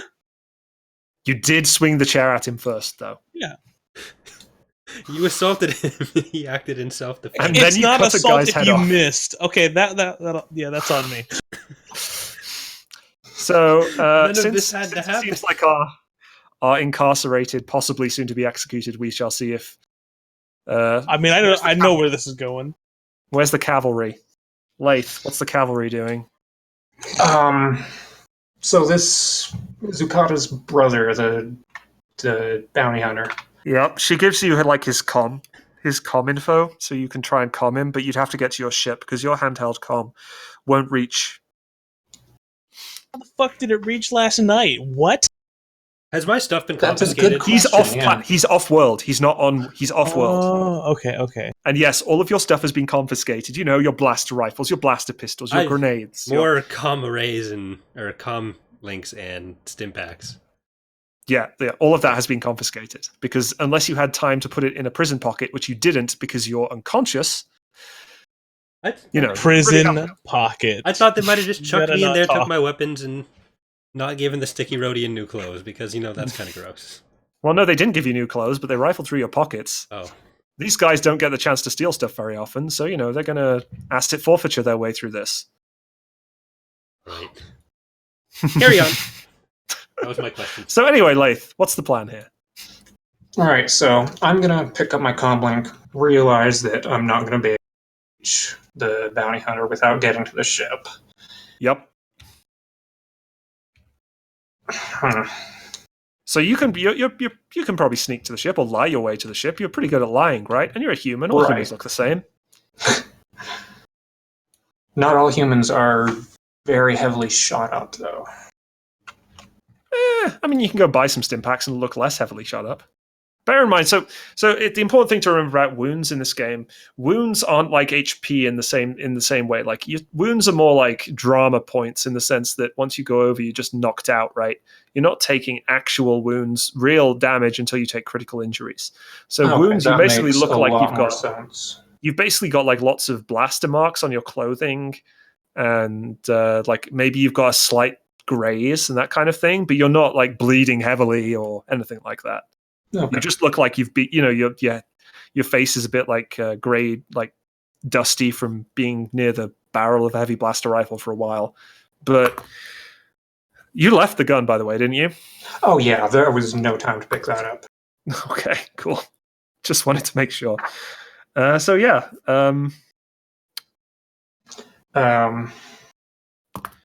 pick your poison. You're also I mean, pretty stealthy. Somebody's gonna die either way, right? Not necessarily. All right. I'm going to actually just decide to head for the barracks and call. What was the droid's name? R4. R4W9. All right. Yeah. Okay, you call the droid. He says, "Yeah, what do you want?" But in beeps. Well, He's pretty happy you saved him. He's still kind of asking after his protocol droid. No, actually, sorry. He's happy you saved him, but he's also really disturbed by the fact that his protocol friend's body is in your ship. wait, no, that makes no sense. What do you mean that makes no sense? I'm sorry. I must have a different interpretation of events. My bad. I carried it back to the ship before we went into the cantina.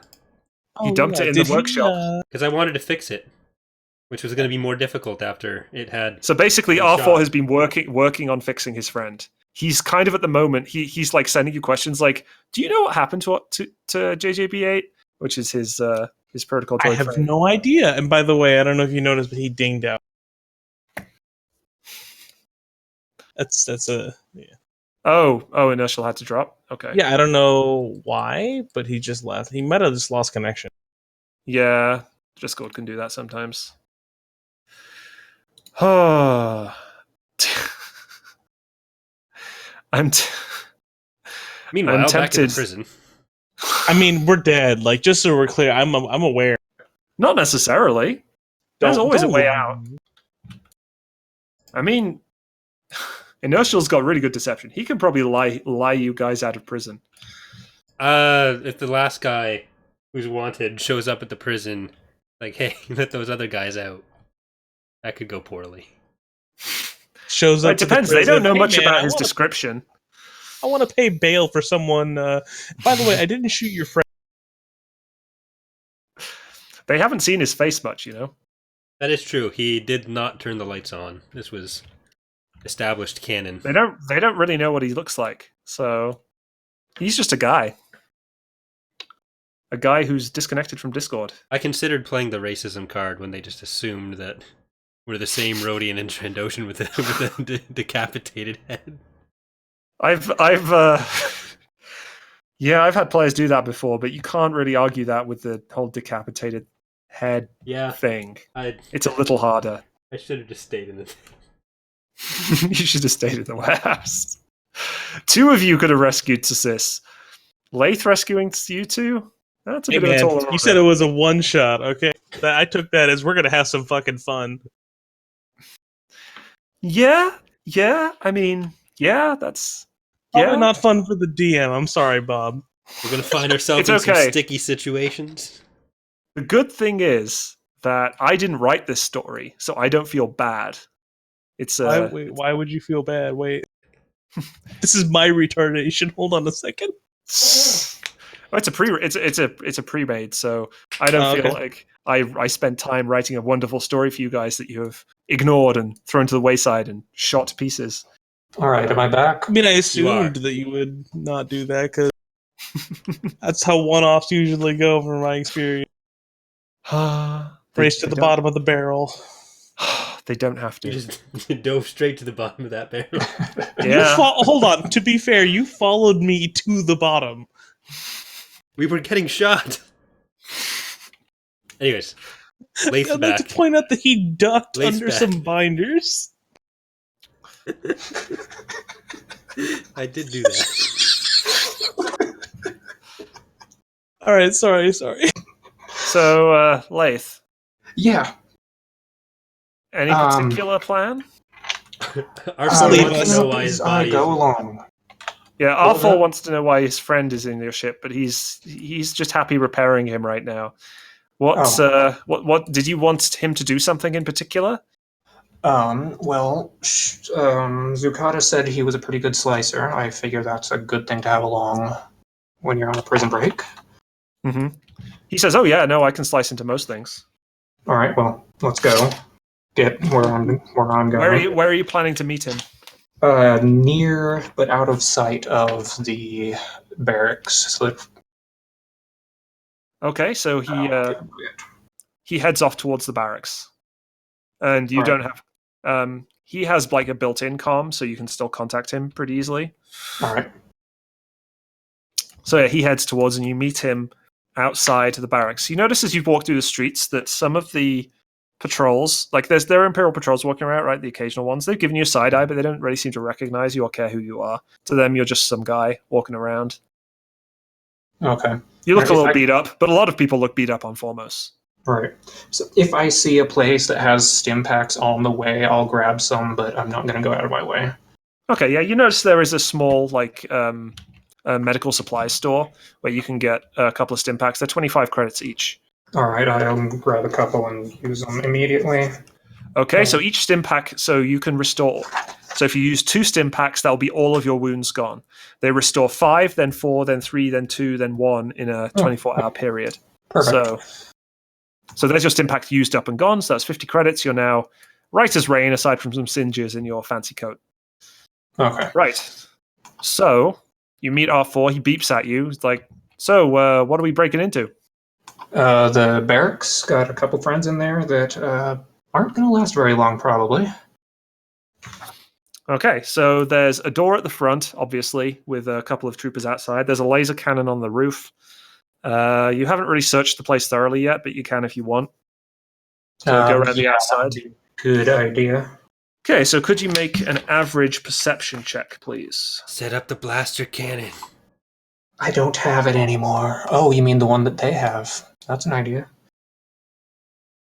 For reference, the one on the roof is like the ones the rebels used on Hoth, the big dish ones. It's an Atgar P tower. So it's one of the big dish ones that like charges up. Okay, so what check am I making? I'm sorry.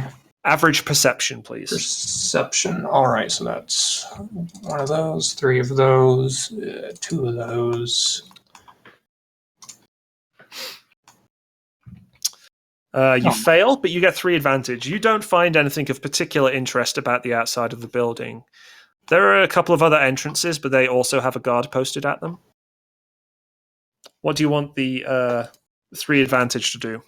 So you're searching around. What else do you see, basically? And you can decide what you see, right? It's the important thing to remember about this system. You can decide what you see here. Okay. Can I figure out where the cells would be located, just from the there's some pretty obvious like area which is like built onto the side of the barracks, clearly added a bit later, which has some thicker walls, and the windows in it have much thicker transparent steel than the rest of the barracks. Okay. They're like thin slit windows, whereas the other barracks windows are a bit larger.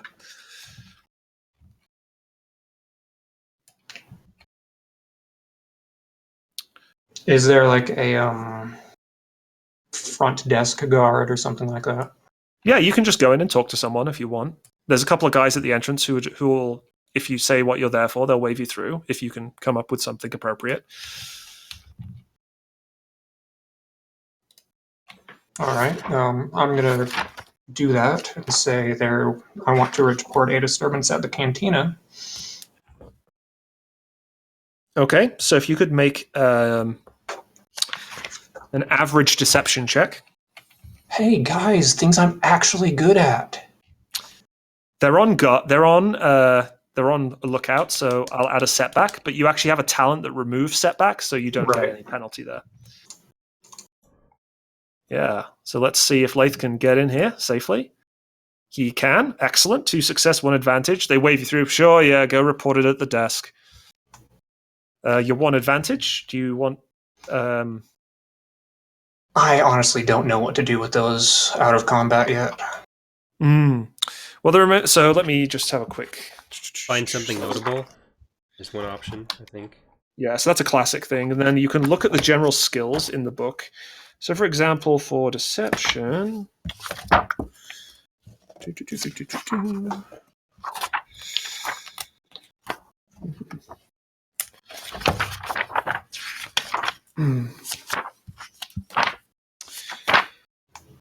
For deception, an example means you can increase the value of goods gained through the action, but that's obviously not really relevant here.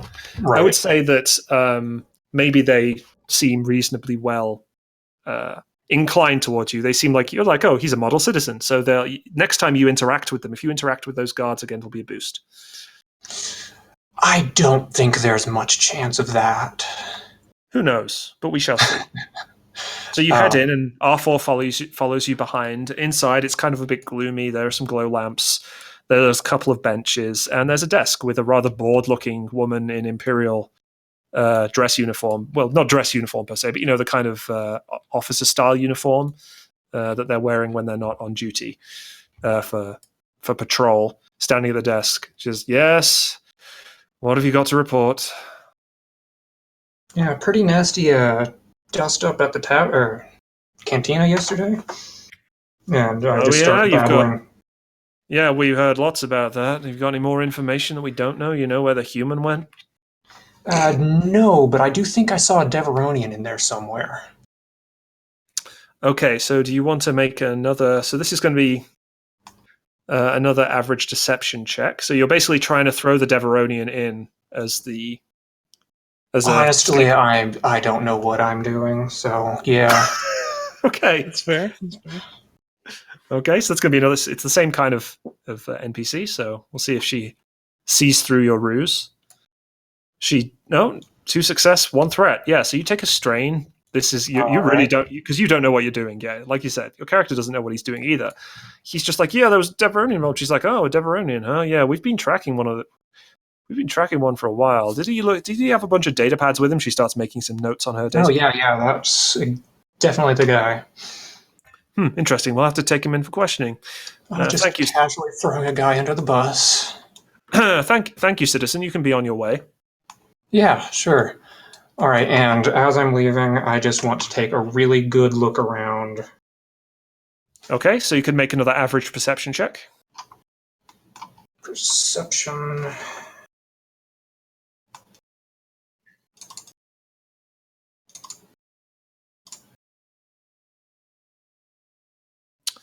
Excellent, 2 successes. So yeah, you can see basically the kind of ante-chamber waiting room you're in. There's a corridor there's kind of a door that says, staff only, which leads off past the booth. And then there's another door which has bars on it, which leads off, because the extension was kind of built later with the with the jail cells. You can actually, that's literally like opens into this meeting area. There's a couple of doors. So there's a couple of layers of doors between you and the cells, but you can see through into the corridor that leads to the cell holding area. And you can see the guard that was standing there picking his nose. And then there's like these big, heavy, grated, locked gates between you and the corridor, which have computer locks on them. Okay. And she says, and before as you're leaving, she says, "Oh yeah, and don't worry if you want to see something interesting. We're going to have a execution of some criminals who were related to that bar fight. Actually, later this afternoon. You should come by and check it out if you're interested in that kind of thing." At the mention of execution, he just hears in the background aloud. Okay. That was a Rhodian noise, I assume? Yeah, that's what that was. Well, I feel like I'm hogging the spotlight, but I don't know what else to do. Well, I mean, presumably in the cells, because it is just all barred, it's not like soundproofed, really. To Sis and River, you can hear Lath babbling about the Deveronian. Kavrani, you can hear him babbling about the Deveronian for some reason. Is there anything you'd like to do? Hey, that's the Deveronian that attacked us that he's talking about when we were innocently sitting there. He was involved in everything. The guard says, likely story, shut up. And clangs on the bars with his rifle. But, Lath, you hear them in there. Like, you know where they are now. You know which cell they're in approximately. All right, but I can't see them? Not very clearly, no. Okay. Man, I'm taking too long to make decisions here. No. By all means, Sis is not smart enough to do this. So you got. This is, time moves at the speed of plot. So if your character needs some additional time to prepare before the execution this afternoon can be as far away as it needs to be. Okay. If only an upstanding member of the public would offer to execute us. That would be how I want to go out.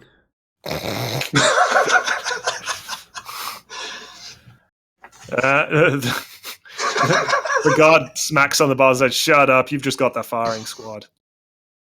Oh, a bunch of upstanding members of the public. That'd be great. Thank you for the suggestion. Someone should act on that. Amazing. They should let someone use that big turret I saw just out the window here, which I assume is there, because I remember that I don't know that for a fact. Oh my god. And they should let that upstanding citizen use that to execute us and leave them with full control of it. That would be... I'm going to scowl at my friend. And I'm going to look at the guard and say, "Can you, stun him, please? I have a killing just murderous headache, and I think you'd be doing us both a favor. I He know says, my rights. Nah, it's not worth the blaster power pack. Can you like throw a rock and then like stun me or whatever? Just hit him, because I feel like if I do it, you'll hit me. The guard just laughs and walks away. He's not. He doesn't care. He does not care about your plight at all. He seems to be amused by us. He's laughing a lot. He likes me. We have a rapport. He'll let me out. That's. I think this is a point where out of character suggestions to Inertial would be. Yeah, I'm perfectly pretty acceptable. lost. If you want suggestions from me, I'm happy to give some general ideas of the kind of things you might be able to do. Become James Bond. The only thing I can really think of is trying to convince them that, oh yeah, that Rodian and Trandoshan we saw get attacked. That was horrible. But, I mean, that's there's a a good ton point. of things you could do.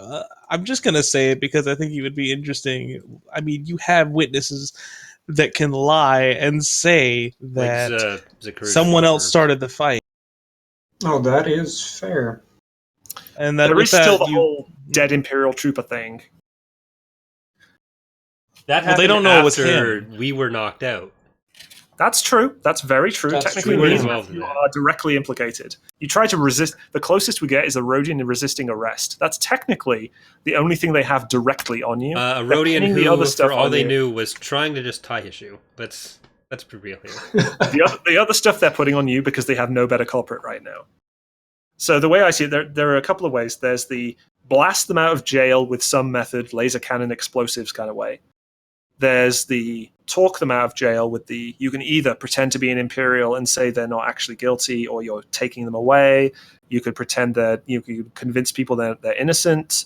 You could convince them that you own them, convince them they're your slaves or something like that. There are some options. Okay. No, And but, you're a good liar. Your character's a good liar. Well, so we know how well it went when we tried to convince people that the Trandoshan was someone's slave. We've Yeah, been down that road. there's that. But you can at least there are you can maybe try and convince. Well, if you could also say, if the Empire does that, then you could just basically say you could get fined because you're damaging my property. You can just get. I think the best thing would be to get the Rodian lady, get her to come in and say that. Just leave out the part where the Trandoshan throws the first punch by throwing a chair, and say these people were harassing me. Tried to shoot the people who then just retaliated. And I think that's our only way to convince stuff, unless you want to go the blasting route. Okay. I think I will try the convincing route. It's probably the way to most likely let you get out of there and carry on with the story, if the story even exists anymore. There's a story. I'm not sure anymore. The droids, No. those were the droids we were looking for, but I think my God. I think story-wise, we will consider you breaking out of the prison at this point to be the appropriate end to the story. yeah. Because, okay. Let's do All it. right, Finale, so- prison break. It's going to happen one way or the other. Or execution. It could end with the execution. That could be a sad ending. So I hear Kuvrani babbling off in the cells. And I turn back. Oh, is that the Rodian? And Oh yeah. Yeah, that's the Rodian who's implicated, and a Trandoshan. Ugh, alien scum. no, those two. Racist! Well, I can't speak to their. I forget what I was trying to say, but no, they actually did not start anything. They were, I think, completely within their rights to defend themselves. Really? And I actually have another witness. You have a corroborating witness. Well, Yeah. Can you make another average deception check, please? 3 of those, 1 of those. There's 3, right? Yeah. Yep. I'm going to fail one of these. 4 success, no. 2 threat. Okay. She looks very she looks disapproving, but she says, Look, if you can bring this corroborating witness, I'll have my superior come and talk to you. Just come back with the witness, okay? All right, I will be back as soon as I can track her down. Oh, that sounds like someone out there who knows what went on. We should all listen to him. Holy fuck. I'm okay. Can I punch this Rhodian? Sure. I'm gonna punch this Rhodian as hard as I can. Are you? Is Kuvrani going to even attempt to defend himself at all? I'm gonna try ducking. It worked before. Okay. Oh yeah. So we're going to do brawl versus coordination. So that's going to be a hard brawl check for you. What is this? Oh god. Okay. All right, hold on. I've got this. Hard. You know what? I'm going to flip a destiny point because You want me to get punched? no, because this makes it harder. Okay, you It don't. makes the want me to chance get of punched. despair. Yeah. Damn. Well, yep, you get punched. Sorry. I'm hey, gonna what do look. you- I'm gonna look immediately to the guard and say, "I think we both know he deserved that." And I'm gonna take my seat gently. Okay, so were you intending to deal wounds or strain? Because with brawl, you can Strain. deal strain. Okay, so that's going to be your brawn plus you presumably weren't using your claws. It's a punch, not a claw attack. Okay, so that's 4 plus 2 success, so 6 strain minus the soak that you have. Kuvrani. Three. So you take 3 strain. It's smarts. So meanwhile, Lath hears a loud Help! thud. Once in the again, cell. I'm being assaulted. Help! I'm being repressed. Okay. So, Lath, you head back to the hotel, presumably. Yes. Yeah, Try to hurry Zucata- this. Go ahead. Zucata comes back down from her room. You know, you talk to the protocol droid. Blah blah. Good blah. point. Zucata comes down from her room and she says, "Oh, you again? Can I be of help?" Oh no, I have to convince her, don't I? Yeah, so thing is, I think we have a pretty good case to get our friends out of prison. I just need you to stretch the truth a little Huh? and I talk see. to. So could you make an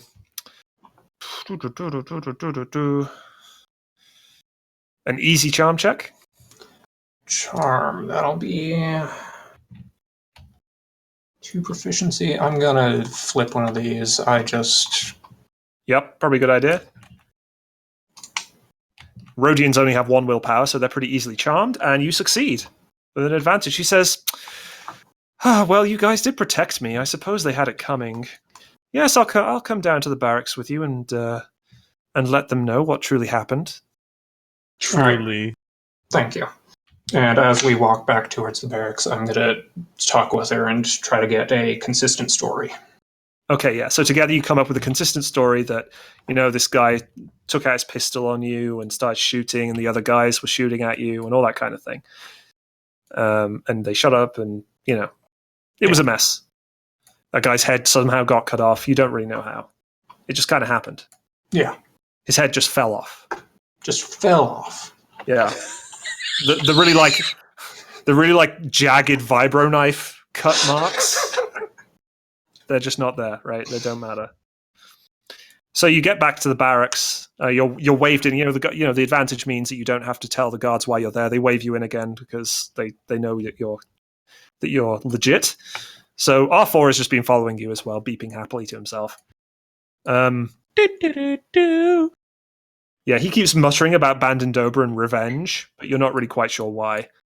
Because you're not... could I reverse a little bit? Sure. You reverse back in time. You're walking down the street. Could Here to I... bargain.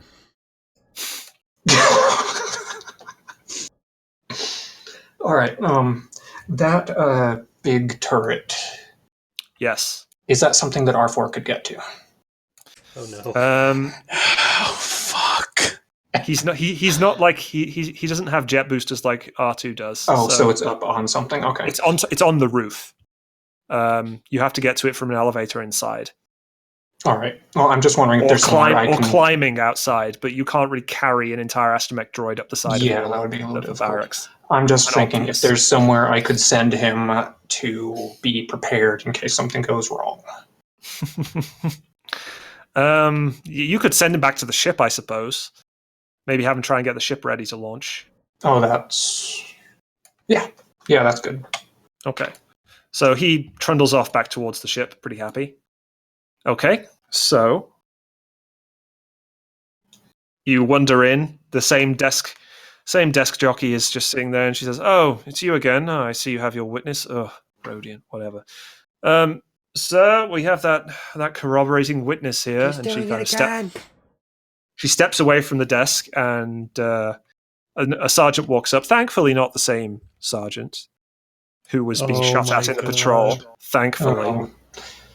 And says, "Yes, what is it? I hear you have some evidence regarding this bar fight and the assault on my troops." Ugh. Yeah, that was just tragic to hear about. So what's the story then? And I guess I just tell him the same thing I told the other lady. Okay. So I'm going to set the difficulty for this deception check. Oh, no. So that's going to be the difficulty. And actually, no, technically he is a... It's okay, so technically he's a sergeant. It's this, so this is the difficulty. Because you have Zukata helping you, you're going to get 2 boost dice. All right. Anybody mind if I spend another destiny point? Go ahead, and before Bob uses all of them against us. Oh, well, either way. And then you need to roll your deception. All right, so that is going to be 2 of each. And... Good luck. They're all counting on you. Double triumph. Legitimately. Double triumph. 2 success, 5 All advantage. Right. Okay, so the 2 success, he says, really? They started it, did they? Yeah, they have been causing trouble around here a lot lately, and getting rid of them was quite convenient. They were, I suppose, unconscious when one of my men was shot and killed. So I can't actually pin it on them. Very well. I'll allow them out. They're just not to leave Formos for another 24 hours until we get this story straightened out. You have 5 advantage. 5 advantage that you can maybe use to change that result a little bit if you want. 5 advantage is a lot of advantage. You can wheedle something else out of him if you want. Like, he believes you completely. And honestly seems pretty interested in just getting rid of these prisoners. He didn't really seem like he was interested in having an execution, that's for sure. Okay. Messy. So, any suggestions? Because 5 advantage, you can do some big stuff here. Like, big stuff. Anybody? I don't know. Okay. Corey, you go first. No, go ahead if you got. You could try and, like, not only just implicate the Deveronian, but come up with some other way that, like, you were attacked as well by the other people, because from the perspective of the guard, it looks like we just went on a murdering spree as we left the cantina. Right. Which you did, I mean. Well, yeah. to be fair, though, we did get ambushed. Like, that's the point I'm trying to make. You can point out the connection to the mobster that they actually want, and that the people we killed outside, who were slightly more exploded than the other people, it's stun grenade actually. We tried to kill as few as possible. There were 3 out of 5 or 6 left alive. Actually, 4. One of the guys inside didn't get killed. Yeah, no. Like, none of them got killed at the second encounter. Hey, no, one of them did. One got away. 2 of the 3 on the ground got knocked out. I think one of did them die. died. Of the 3 who attacked us initially, 2 died, including one that you decapitated, which doesn't look great. But 1 is alive, so really we caused as little damage as we could. They started it, and they're attached to this mobster that they want. So we helped them by knocking people unconscious who they could question So we should be about paid. gangsters. We deserve a reward. The officer turns to you, Lathan, and says, "You know what? I've changed my mind. I don't think I want to see any of you on Formos ever again. Get off this rock, get out of this spaceport, and get out of this sector of space. You're free to go, take your friends with you, and just get out of here." Do I get my gear back? That's good, yeah. So we go and pay the With the five, authority. with the 5 advantage, yes. With the 5 advantage, you get your stuff back. The characters are That was Bob in character saying he doesn't want to play with us ever again. Yes. no. The guard comes back. Like the guard comes back. He's really angry because he wanted to see you guys shot up, but he opens the doors, comes back with a pile with all the gear except for Darrow Blunt's head, right? Because that doesn't really count. That's been taken off for analysis at the lab, as it were. But he gives you back the pile of stuff, the bloodstained backpack, the rifles, the pistols. He says, "You guys are so damn lucky. Get out of my cell." And just pushes you out into the corridor and pushes you down. I'm going to skip down the hallway. Into the bright sunlight. Into the bright sunlight of Formos. The soundtrack from Guardians of the Galaxy starts playing in the background. Oh my god. You head back to your ship. There are no guards anymore at your there are no guards anymore at the landing bay. As you walk in, the protocol droid greets you and says, "Oh, hello. Ah, yes, we heard about the fracas at the cantina. It seems that you did indeed deal with Darrow Blunt, and you will not be incurring any docking fee for the additional 24 hours you stayed on Formos. It was great seeing you, and I hope to see you again." Well, You see the pit droids in the background taking the clamps off the ship. The engines are started up by R4. The boarding droid. is open. I'm gonna reach into the backpack and like kind of scrape some of the blood specks off and put them on the robot and go in the ship. Pulls out another head. Yeah, you wipe some blood on the droid, which goes, "Oh my, oh dear, oh, I'm going to have an oil bath," and it kind of struts off.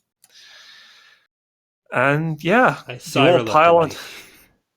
Bob, You sigh you're reluctantly. Much too nice. You are much too nice. You sigh reluctantly, stagger onto your ship, collapse into the cockpit. I need a R4 drink. beeps. R4 beeps. That's how we got You see on the computer as you take off. "Right, guys, we're going after Bandon Doba. I know exactly where his hideout is." Oh, good.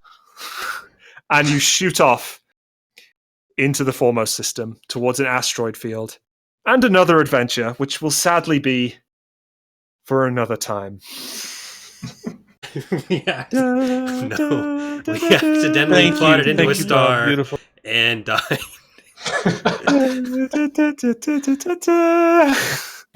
Fuck.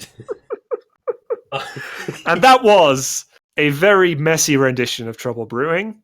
If you're interested in seeing how it should have gone, you can read the adventure in the back of the Age of the Empire core rulebook. And you can see what you guys failed miserably to catch on to. No, Despite hold my on. best attempts. In my defense, I knew exactly what you wanted, and I did not care.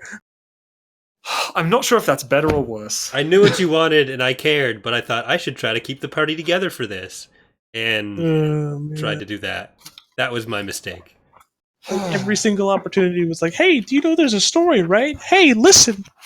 All right, Note to self, Kalo should never actually be able to be the barbarian character ever again. I'm a very good barbarian character. Don't judge me. All right, so You were bloodthirsty, that's for sure. So thanks for watching, everyone. Thanks for DMing that painful experience for us, Bob. So we are going to be doing this again. We're going to start a proper campaign instead of doing the one-off here. That'll be in 2 weeks, I believe. Uh, That would be the ideal. Flip the That- table. tries to flip the table, but is too weak. Strength check failed. Damn it. Yeah, I turned off table flipping, but I Oh, suppose I'll allow it. The button's there. There we go. Ah, yes. So as the table flips off into space, we'll have new characters next time. We'll also have Slever joining the party, so we'll have. Oh yeah, he can even get mad four. at me too. At least it'll be 3 versus 1. We'll have a calm, rational presence to even this out. Yeah, that was great. All right. Good night, everyone.